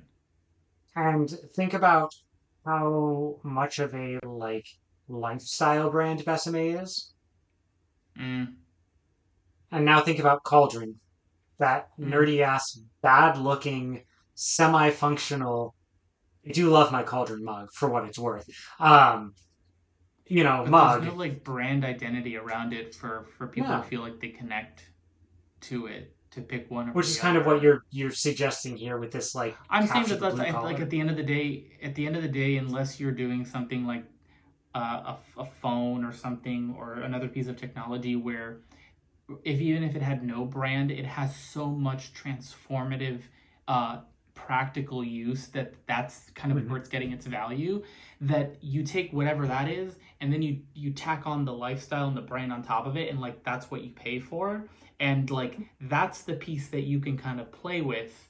And this piece is a fixed amount. This piece theoretically could go up to whenever you to look at luxury brands that like that are making most of the Louis Vuitton bags itself at the lower end of their range.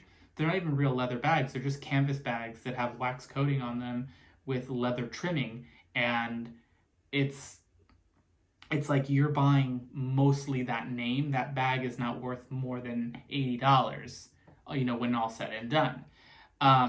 Cauldron is not playing on, or they're not working on that bit, that higher bit, where it's who is buying that, how does that align with their lifestyle, because that's where you really get it to be more than just a commodity. At this point, they are trading essentially as a commodity. Yeah, I was actually thinking commodity. I was thinking as a commodity as well earlier when you started talking there. That was like the Like it's a exact word very that came to different my lens brain. when you start taking brand names or affinity or alignment away from everything, and you just treat them as a commodity, because price points are all over the, like they're much more aligned to, I guess this is debatable, they're like true value, but that's, I mean, we're not, what it's worth, what somebody will pay for it, that's a whole different podcast. um Like five but I different think that podcasts. even if they wanted to, throw in a small premium when they kind of establish who it is that they are, I think you're just going to see more engaged customers because the people will seek that out. Like people consistently seek out brands that align with who they want to be represented outward. Um, the oh gosh, that stupid ad I just saw. You can always count on like truck ads to be the lowest common denominator on this kind of advertising. It was for a Dodge Ram, and it was a picture. It was like a shots of somebody's garage with tools on the wall, and they're like, a truck is a tool, but a Ram is a lifestyle or something like that, or you know what I mean, or like a Ram is a companion, and you're like, oh brother, like did you guys just get out of marketing school or something, and this was your thesis paper? Because that's what it feels like. But it's to that that's essentially it. That's like what they're doing. um That's really funny. So I've I have picked up some Hulu Max or whatever we're calling it these days. Um, I said Hulu. I meant HBO. Oh, To okay. watch a couple of shows recently, and I have not seen actual advertising. Like I Mm-hmm. literally have not seen actual advertising, except for when I was up at my wife's parents' house, and I was like passing a television that was on, probably in a year and a half. It's been really, really weird watching advertising and realizing like how bad it is. Like, I don't know. Did it used to be this bad? Or is it like I just have been so like apart from it for so long that like the things that they do don't work? I feel like I feel like it's very presumptuous for me to be like, oh, it doesn't work on me, right? Like we're all influenceable. No, We I all think fall to that, but it I think just you felt lost your really tolerance. I think you lost your tolerance. It's this in the same way that Janae's sister used to live in Boston and would be around, freezing winters, and then she Mhm. came to LA and was here for a couple years, and all of a sudden 60 degrees was like 2 layers because you're like, oh my, I can't even. Your body will acclimate. Like I think your your body acclimated to the amount of ads you were probably seeing, and as a mechanism to get through that, it glazed over them to the point where that you Mhm. didn't really realize, but you Didn't lost even that realize what was going. tolerance. Yeah, that's fair. I don't know, man. It's Yeah, really bad. I feel like I am not an advertiser. I'm not a marketing person, but I feel like I could go into any of those ads, spend like an hour, and make them 35% better. I my big thing, and this is I've seen people talk about this, and I agree with it in the moment, and then I'm like, how the hell do I actually put that into practice? There's like I forgot that guy's name, but he was somebody talking about like when people ask you what you do, you should always tell them like what you believe in or what you're striving for, and not like the thing you're doing, because you can kind of cast a wider net and people can kind of see into how you think. And it's like it's better to like position yourself as like a thought leader when they say what do you do, and you're like, I change lives, or you know what I mean? Like, Yeah. I don't know how to do that in practice, like in an elevator pitch, to be like, what do you do? Well, I like, it just feels like it comes off really pretentious. But in that same idea where you're like, I don't love ads. I'm not cut out for it. I think that we're running off of like a band-aided version from when television was first introduced. Mhm. And it's just been band-aided to the point where it's like there's like band-aids like this high on it. And we've like to go down back to here, um, it would look unrecognizable to where we are. And at its core, really it's like there is an agreement being made that you're theoretically going to present me something that might be relevant to my life, and I'm Mhm. trading that time to be able to enjoy a piece of content without some kind of upfront charge. That is the basic agreement. And I'm gonna use I'm gonna phrase drop, and I know you're gonna roll your eyes. But if you were to go back to like first principle thinking on like what is this Well, no, no, that's agreement great. I think that's what needs to be done. that you're like having between the advertisers and the person, and if you were to approach that problem clean slate with the technology and what's available to us in 2023, I think you would come up with something that is better, something that is getting the advertisers what they want and getting the people an experience that is far more enjoyable. But we would kind of need to, I mean, ideally you'd blow up the whole system, but that never really works at scale. You'd have to introduce a better version, and then slowly, to depending on who you ask, I poison the well, to show that there is a better way to do it, so yeah. that you would never have that like I hate ads. It's like you hate what ads have become. Mhm. I used to read. I mean, I still do it, but back in high school, I read. It's a webcomic called Penny Arcade, and they do like games journalism, light plus lots of rants. And one of the things that they used to do, like they had advertisements, like the banner advertisements on the side, and they were not like send out to Google kind of advertisements. Like you went, and I will. granted, it was like 2002. No, hold on, 2006, right?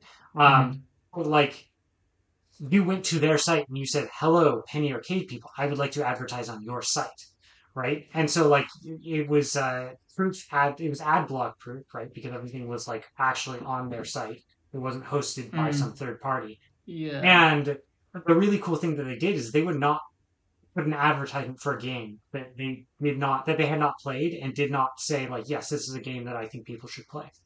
Um, and honestly, like I found it to be really cool, and I bought a bunch of games that I saw there. And right around the time when Kickstarter came out, um, they like did this whole Kickstarter to do a couple things, and one of the like stretch goals was like, hey, we're gonna not have advertisements on our site. And I was really disappointed when they made that stretch goal because for me it was that perfect, like had people have this vision of themselves as very rosy, like I am trying to get you the product that you don't realize that you want, but like you actually do want it. And I'm just like, giving you that connection to it, which is like mostly bullshit, right? Like it's you don't need this thing, but I'm going to tell you you need it in many different ways Yeah. until you say, yo, I need it. But like honestly, that felt the way that that worked felt like the way that advertising people actually think about what they do, right? Like it was Yeah. someone presenting something that I knew that they were vetting, I knew had some value and therefore had some value to me. And because I had built up that trust, right there, that sort of like, I guess, parasocial equity, however you want to call Mm-hmm. that, with them, um, it was a very easy thing for me to be like, yeah, I will spend $15 on this game that might not be any good because it almost always was really good. And when it wasn't, it was something I didn't like, not something that wasn't good. You know what I mean? Mm. Yeah. Yeah. I think between where we are and where that was, there was no ability to do this hyper niche vetting at scale. So you had to start generalizing. You had to start building these display networks that are owned by a handful of companies now that ad blockers essentially work to remove.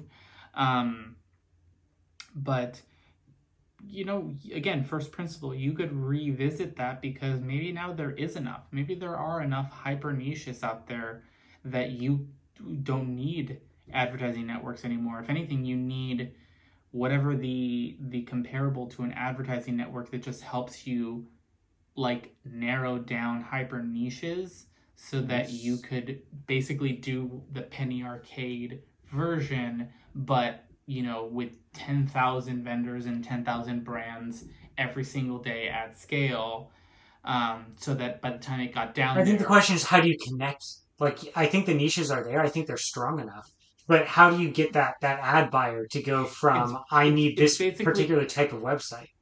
it's almost like you need to repurpose a display network. You need to take the interface, the way that it basically aggregates people that want to put ads, and then people that have places to put ads. And instead of just saying, well, I will take this and then I will put it here based on some parameters you give me and people that I know visit these sites, it's like I will take these advertisers here and I will then essentially either pre-vet or I will help focus in.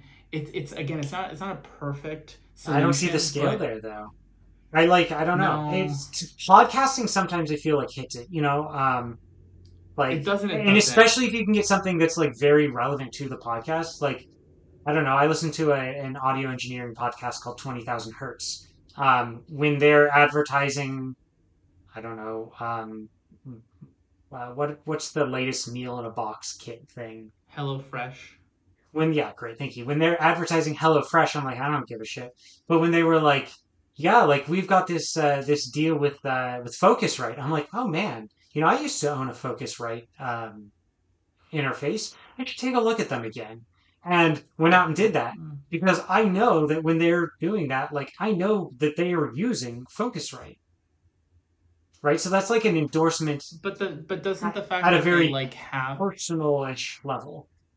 yeah, but isn't the fact that they do sponsor Hello Fresh and other non-specific items almost kind of like a mark against them on how how Sure. specific they're And willing to I don't get. think like they do HelloFresh. I was just trying to think like mini. I was trying to find an example where like a lot of podcasts are like, here's this unrelated product to what I'm doing, Yeah. but they're giving me money. Whereas this was like, they're giving me money, but this is very closely related. Like, I'm not going to give you some bullshit, like, kind of Mm. thing, right? Like, So they don't put advertisers that they don't align with? I don't know specifically. But what I'm Okay. saying is they don't appear to put advertisers that they They don't don't align appear with. to. Yeah. Yeah. Okay. And I think that's like even if it's not true, even if they do like do nothing here, like it feels like it does, and Yeah. that's enough for me as a consumer. Yeah. I get. Yeah. I guess in podcasting, that's a good. That's an easy one. Is like just having alignment there.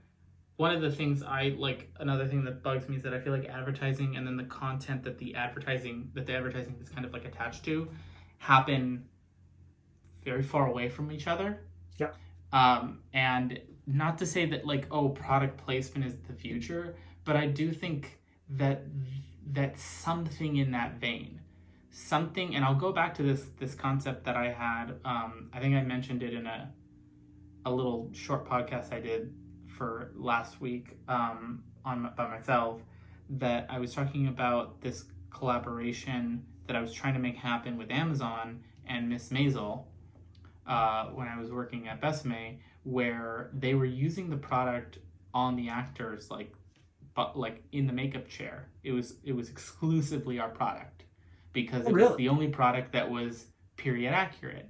So Yeah, the makeup artists didn't really have to like do their own research. They were like, "You tell me this from that decade, I know it is. Great, I will buy it." Like we had it all there, and the show was getting one season after another.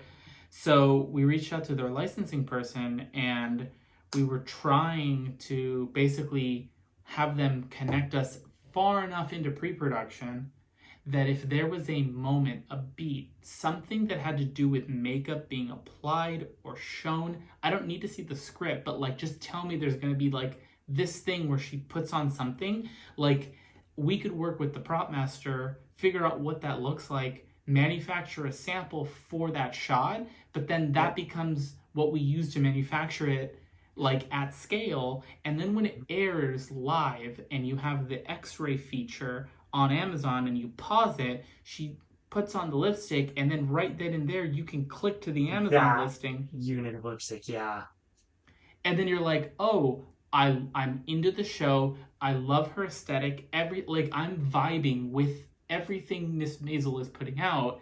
Now I have I have the opportunity to reach into the screen and grab a little piece of this magic that I love."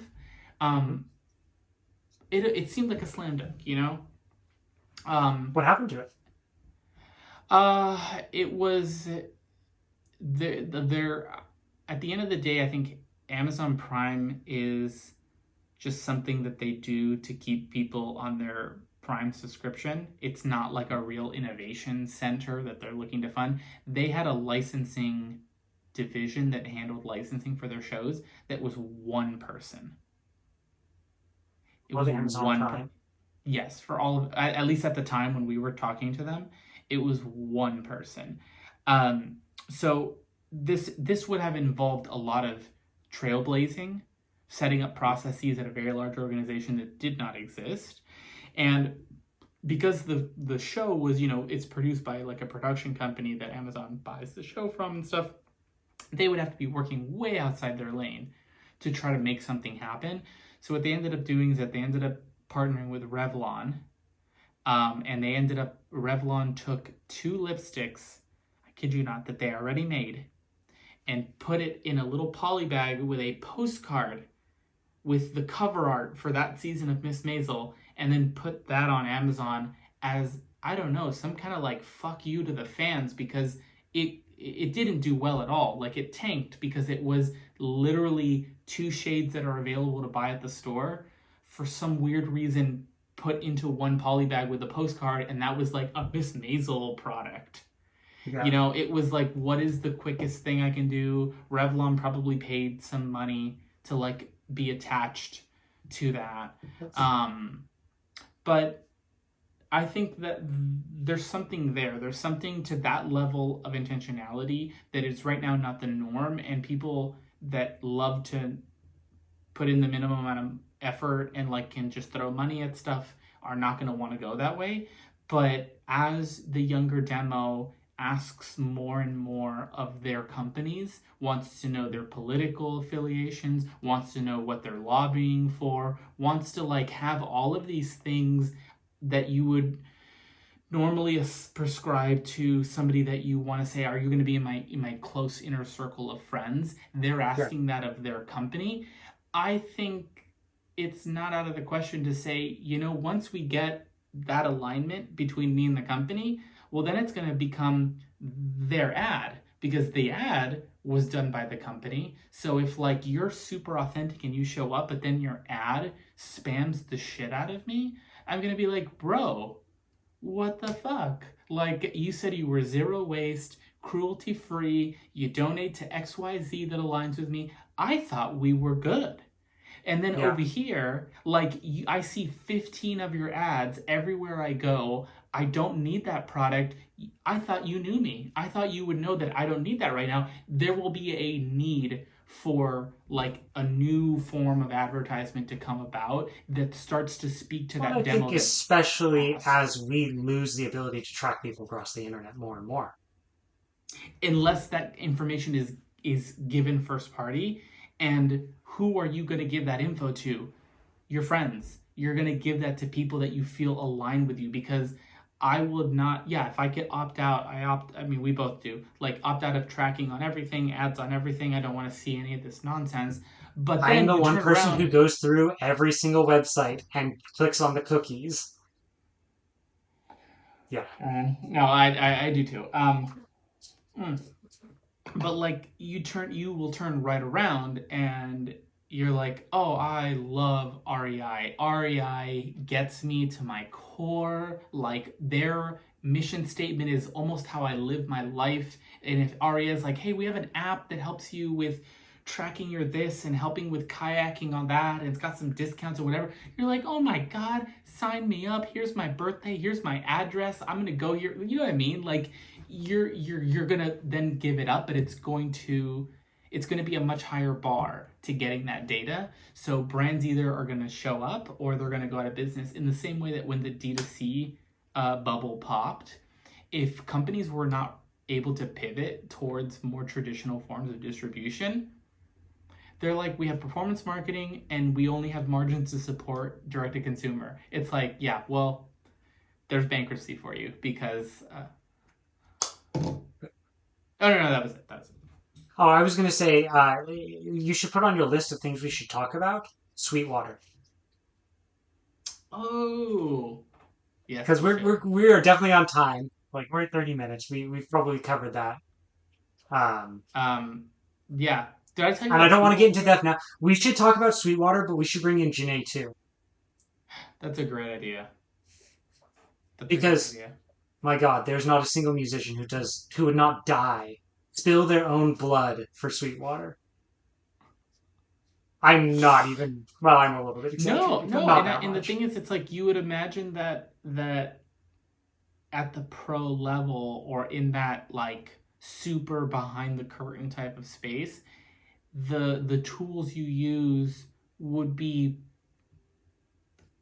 a degree more commoditized, where you're like, what, it's getting the job done. I'm on a project, it's getting the job done. Whatever. It's not, I like XYZ, but like it's getting the job done. You know what I mean? I think in Sweetwater's case, the commoditization is the market, right? Like I can get all those things.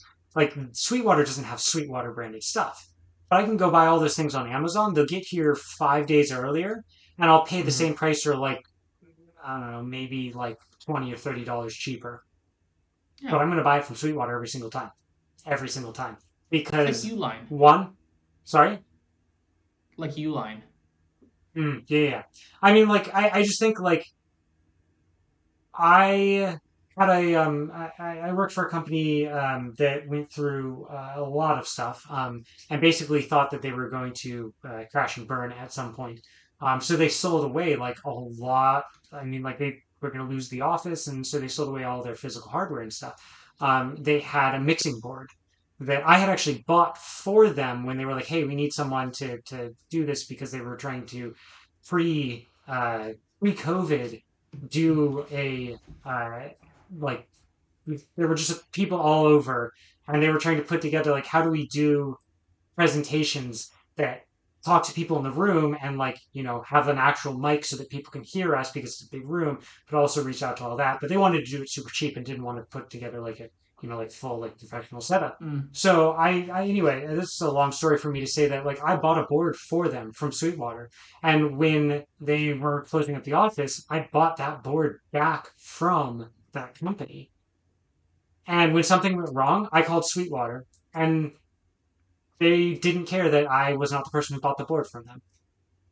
They were like, Yeah, "Yeah, this we'll give." They're like, "Yeah, we will give you tech support for a item that we didn't sell you."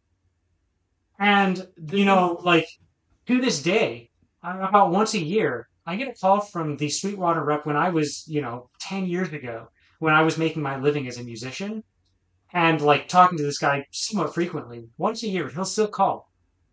Like he's making zero money off me. He hasn't made money off of me in I don't know, like 4 or 5 years. But he remembers shit about me. Like he's like, "Oh yeah, how that Hamlet thing go?" And I'm like, I did sound for this play in a community theater 7 years ago, and you remember that?"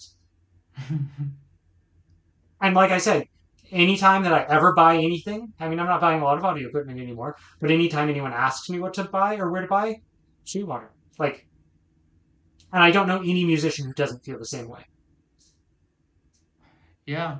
No, it's I think if you came from an operational background, you'd have the same sentiment about Uline. Mhm. We will have to do like a Uline versus Sweetwater comparison at one point because they're the same way. That would be You could cool. Uline is their catalog is outrageous. They will if you order before 1 o'clock, it'll arrive to you the next day. Mhm. In most of the U.S. Their customer service is all U.S. based, and they have so many reps that they like make it a point to guarantee that they will pick up customer service calls on the first ring. That's intense. So I'd be really I curious to see their call center numbers. I honestly I've called before in the past at like 11 o'clock at night, and it is Ryan. It is first ring. And because my phone number was attached to the account, they're Mhm. calling you like they're your friend. I don't know what system they have. Maybe it's probably a bespoke system at this point, but first ring and they're like, "Hey, Nicholas, how's it going? Well, is there anything I can help you with? Do you have any trouble with that order that you placed on so and so on any of these?" Like, they are just Yeah, on it.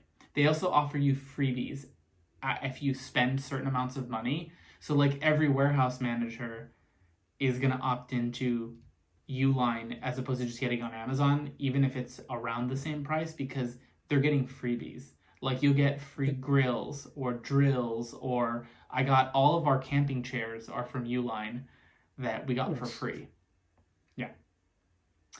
Yeah, but do they Um, send you free granny candy? Because Sweetwater sends you a little package of like old stale mints. I told you my Sweetwater joke, right? No, Yes, I maybe. did. When you were down here I believe that last. you did. I don't remember it. Tell it to me again. Okay, Tell it so for our dear listeners. this is only a funny joke if you know Sweetwater. And I only Well, know they it now because I know a lot about listen. Sweetwater. I guess you're right. So there is. I feel like because we've already been talking about Sweetwater, the punchline is somewhat ruined. But so I'll make it fast. There is a small village in Ireland that's having a funeral. There's only about 3 or 4 people there because it was an old farmer that nobody really knew, and this man walks in that is not familiar to any of the 3 or 4 people there. And he walks up to the casket and he puts a little Tootsie Roll on top of the casket. And they were like, "Oh my goodness, we don't know you. How did you know the deceased?" And he was like, "Oh, I was a Sweetwater rep." Like, huge for reals. Yeah. Yeah, it's No, they ridiculous how did. They cool they are. over-index on customer service, which I feel like is another whole podcast episode we could have talking about how customer service plays into customer retention and like Mhm, lifetime value of a customer, and how some companies really lean into it and almost make it a pillar of the brand, like mhm. Sweetwater, and other companies just fucking phone it in, and they're like, you can go to It's hell after hard you because it's buy from us. expensive, right? But like, Yeah. I think it's a failure to show like very abstracted benefits. That's not true. I Mm, feel like it's a failure to show the abstracted costs of having bad customer service I guess you're right. because those are all opportunity costs, and it's really hard to like make those numbers real in a way that people understand them, especially when you have to put a graph in front of an executive and you have like 35 words to be like, and this is why you should double the amount of money you're spending on a bunch of people sitting around talking on phones to customers who are not buying anything from them. And they're going to be like, I'm the executive, so here's my genius idea. Let's focus on the people that are going to become our customers, or people that don't bother our customer service. And you're like, Yeah. yeah, um, but yeah, I think that's another good one. We could have a good conversation about how I that would love plays to have a into it. conversation actually thinking about this. Are you writing these down? Never mind. You'll see this in the edit and write it down I'm after. gonna when I'm editing, I'm gonna scrub back through this, so I'll make notes. Great. I think it would be really cool because like a lot of a lot of what I've been thinking about in like conversations that I've been having with Intuit is like what does customer service look like internally, right? And like how do you talk about what you're doing to serve the customer from like a like operations perspective, right? Like when you are making a better applicant tracking system, how does that Mm-hmm. affect customers? Because in the end, right, like nothing that any business does should not serve the customer. Because if it doesn't, in some way, right, abstracted or not, then it is not a good use of money and resources. And so, like, how do you translate, like, how do you justify that to people in leadership that, Mm-hmm. doing something like this is actually going to provide some beneficial customer service value on the back end? And how does that beneficial, because in the end, how does that beneficial customer service value translate to actual money, right? Because that's in the Yeah. end what they care about. And so I don't know, I think there's a lot there to be talked about and thought about. And I think it's frankly a thing that I don't see enough people talking about.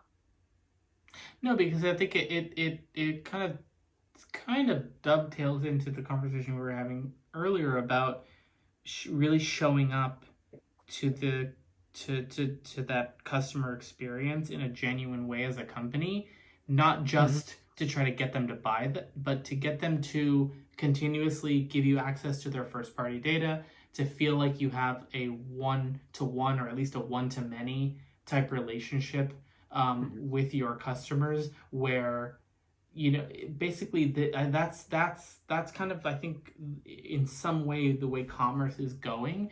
And you know they're gonna, obviously companies will get away with it as long as they can, but it's going that way. Like I'm now more conscious of bad customer service interactions I have, and as I think to making a change, a very good example is, so I had a issue with my our wireless service. I've loved it. We went away from AT&T, which I feel like was expensive for no reason, to a different provider that was like marketed themselves as being like $15 a month.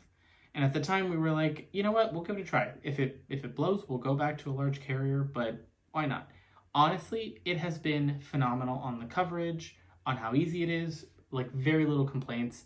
But I saw that Verizon basically spun up a competitor to them, that was also offering, wireless at a very like a low rate. So I had no plans on switching. But then, like a couple months ago, I was like, oh, hey, how do I add my Apple Watch if I have cellular to the plan? And they're like, oh, we don't support that. And I was like, are you planning on supporting it? Is it on your roadmap? Is there any conversation? Could I like write a letter saying, hey, I'd love for you to add to your list of letters? Um, no, it was basically like, we don't offer that. That's the end of our conversation about this. So I thought, okay, mental note, like it's not a big deal now, but all things being the same, if because there's no contract or anything, at some point I might be like, oh, maybe I'll just switch over and I'll deal with whatever the 1 or 2 hours that it's a pain in the ass to move over an eSIM, Mhm. and then I'll have connectivity for my watch. Why not? You know that I was think like a it's just such seed. a like to straight up Here's say another like thing. we do not accept customer feedback. Yeah, That's that was a wild. big. And then literally just yesterday, I got a random text saying, "Hey, you're almost out of data," and I was like, "That can't be possible. I'm on the unlimited plan. I make it a point to be on unlimited data." And I called their customer service and I was like, "Hey, we had this issue, this and that." It turns out that I don't know. I must have been doing it while like out and about, and I like renewed our family plan, but then I renewed a 5 GB plan for some reason on my line. It was an absent-minded thing that I did, and that Mhm. like overrode the previous purchase of like the 12-month unlimited. So for like this month, for some reason, I'm on 5, and then when it renews, it'll be back to unlimited. So, but when I called customer service to say, "Hey, this is a very random problem. Like this is not in your FAQ. This is super niche." Yeah. Um, it was I, I feel like good customer service can be done anywhere in the world. I'm going to start with that. In my specific scenario, this person did not have English as a first language. So when I went past the kind of the FAQ script, things deteriorated quickly as far as trying to really get to the core of this issue. I purchased one thing, I accidentally purchased another thing. The second thing canceled out the first thing, but there's a record of that first one. Is there any way I could swap them out? Or like, what can you do? Basically like, is there anything we can work out? Kind of like conversation where you're outside the normal like operating procedure. Um, and it broke down. It broke down at that point, and then I ended up essentially being like, "Okay, I'll be on 5 gigs for this month. That's fine." And sure enough, I got a text today being like, "You're out of data," and I'm like, "But I'm not." uh, but that's now like two strikes. That when an opportunity arises, if the timing is right, I might be like, "Oh, I'll just move over to that other brand," because they were not actively like finding ways to connect with me, let alone feeling like, oh, that I had to pick this wireless service at 15 a month over that wireless service at 15 a Yeah. month. Yeah. It's an interesting, I think like we talk about this somewhat frequently. You come back to Reed Hastings a lot with it, but like I think call centers are one of these places where everything is so by the script, by the book. And I think that's actually a really terrible way to run a call center. I understand why it's done because it's easy to do it that way. Um, but I think that there's a way to do it where you empower even that lowest level employee with the knowledge of what to do.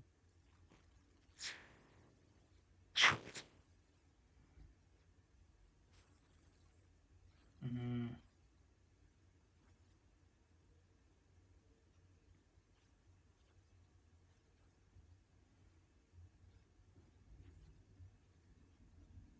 Mm-hmm. Down to pretty easily, right? And so like having both ways is a way to interface with that. But having that, having and then like saying like throw out the script, like you know what to do, you understand our product, and here's what your goal is, and really giving them like that visibility into the larger organization and devolving that decision making power. Especially in the context of like I did this with and to be fair, it was a boutique call center. But with the customer service aspect of that, where people would call in and be like, "Hey, I'm unhappy. Give me free stuff," right? And there was this very rigid and strict way of dealing with it, and it made everyone unhappy. And frankly, in many cases, it was not fair. right? Like there were places where we Mm-hmm. had screwed up and like just people weren't getting what they should have out of it, right? We weren't making things right with them. And so like I really worked with the managers of this team to build this system where you like kind of look in and you say, okay, every individual person at the lowest level, you have at your discretion this much worth of free product you get to give away every day. You can just give away this free product, right? But you have to be the one to make that decision. And if you've gotten to the end of your day and you've given away all of your free product, and then you have someone who's really, really like, okay, but like I really need this, and like you know that like they should be getting it, you have to go up to your manager and say, hey, I ran out of free product to give away. Can I have a little Mm-hmm. additional? And so you can bake in these steps, right, where everyone has this like limit, and then you have this, okay, you've gone over your limit 5, 6, 7 times.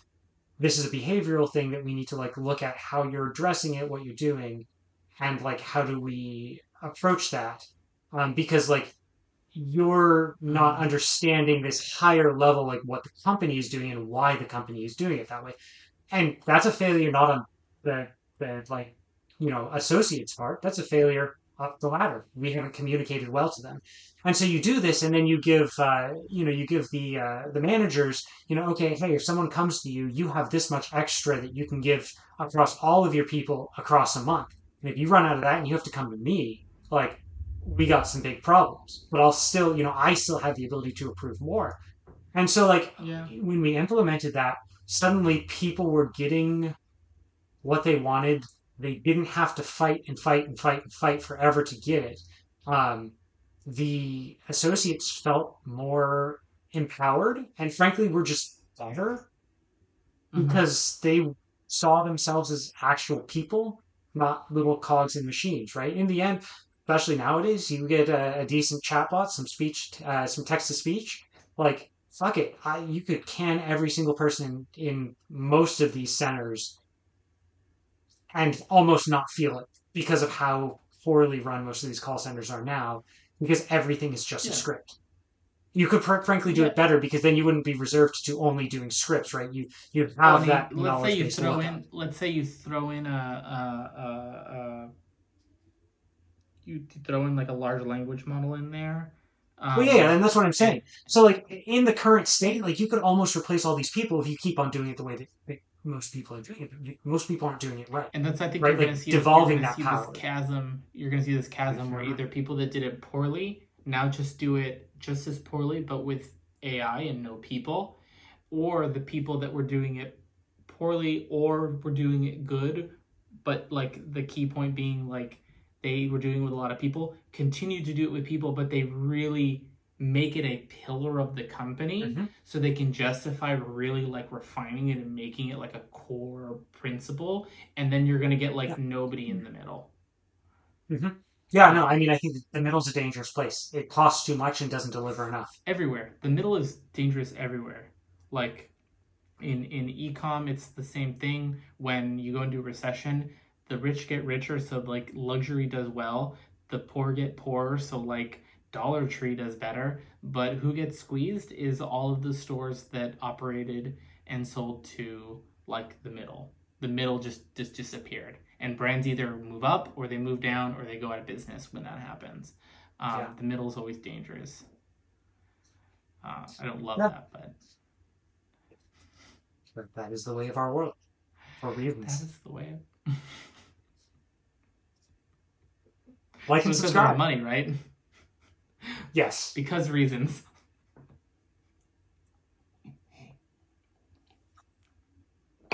Uh, All right. I feel like this is a good place to cut. oh I think that we yeah, did not talk about the thing that we were supposed to be talking about, but that's no, but okay. it's good. But we I had feel some like we had a common. really good conversation. And honestly, I'd rather throw that away and not try to redo that because I think what makes us strong is this kind of natural back and forth. Yeah, if anything, I'll include the part where we say, hey, we're gonna we had to like to cut because of a corruption thing. We kind of added a little bit of We did a little flavor. synopsis. We could take like the Yeah, like three minute synopsis. and then we let it like go in its own direction. Yeah, I agree. Okay, cool. All If right, we had this is merch, good. if we were wearing merch at this time, this is when I'd like be like, hey, let's talk about our merch Oh, and wrap it up. yeah. So here's the problem. The last time we spent a whole bunch of time like just ripping apart business plans at the end, and then we were like, "Hey, do you want us to rip apart your business plan? Do you want us to tell you why your ideas are bad? Call in, Yeah, write in. I don't know. What do you do to a podcast? You don't call in. Send us an you email, comment, or you can send us an comment. email. Yeah, whatever you want. Do we have an email? It basically just goes to my email on YouTube. Okay, Yeah, cool. Send us an email. yeah. Send us an email if you want us to dissect a business plan, or you have any other comments or questions. Like Um, and subscribe. Nick, you have to say it. No, no, look right into the camera. Eyes on the camera. I want to see it. Sorry, you guys got to see a very gross band-aid. don't forget No, no, to that's not the like. camera. That's my Oh, camera. oh yeah, sorry. I forgot that you're recording on a different. Okay, right into Yeah, that yeah. camera. Don't forget to like and subscribe. And ring that bell, Nick. Ask him to ring the bell. You shut your face. Nobody's ringing any bell. I Elon will. Musk, Elon Musk, Bitcoin, Bitcoin, Elon Musk. It'll be a cold day in hell before anybody rings that bell. Going back to earlier, Ryan, if I don't feel comfortable about doing it myself, I'm not going to sell it to other people. I don't ring the bell for anybody I've subscribed to because I'll be damned if I'm going to get a push notification that a new 2-hour video got uploaded. You're like, this does me jack squat. I can't just go and watch a 2-hour video. I will go to YouTube at the normal times that I like engage in Yeah, but like, do content. you watch enough people that like you need to know? Like, these are the people I really want to make sure I don't miss something from. I'm No, subscribed to I like 60 subscribe. people, but I only have like 5 people that I'm like, if I miss a video, I'm gonna be unhappy. I ring those bells.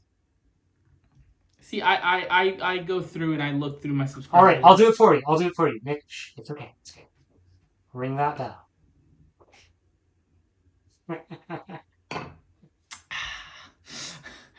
um, yeah, ring that bell. I guess if you're like Ryan and you love being interrupted, I don't know who does. But don't forget to subscribe and like it for people that want to be normal human beings.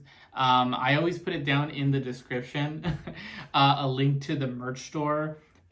Give us your feedback on there. That is like a little side project that I'm literally messing around with it, and I've committed to not putting any ad dollars behind it because I feel like that is the antithesis of the one of the worst things online is a print on demand merch store that then sends spammy ads to get traffic to the site, which is the last thing I want. It's more just, hey, we had these ideas for these t-shirts.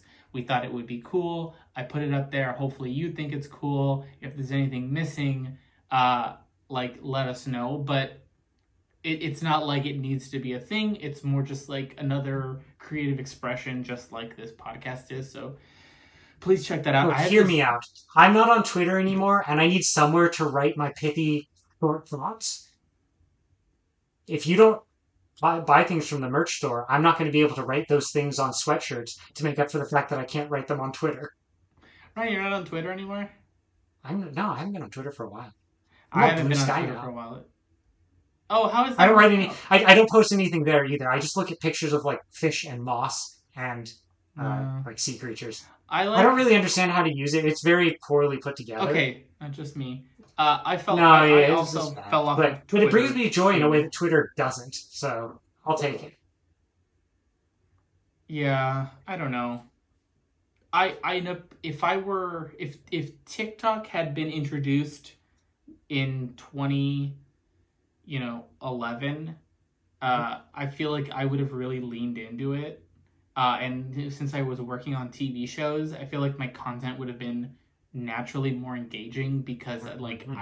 I would be able to show you like really interesting stuff, and I was single and like I was just like going all around Hollywood. I feel like that would have been I like retroactively and like oh I would have been big on TikTok in 2014.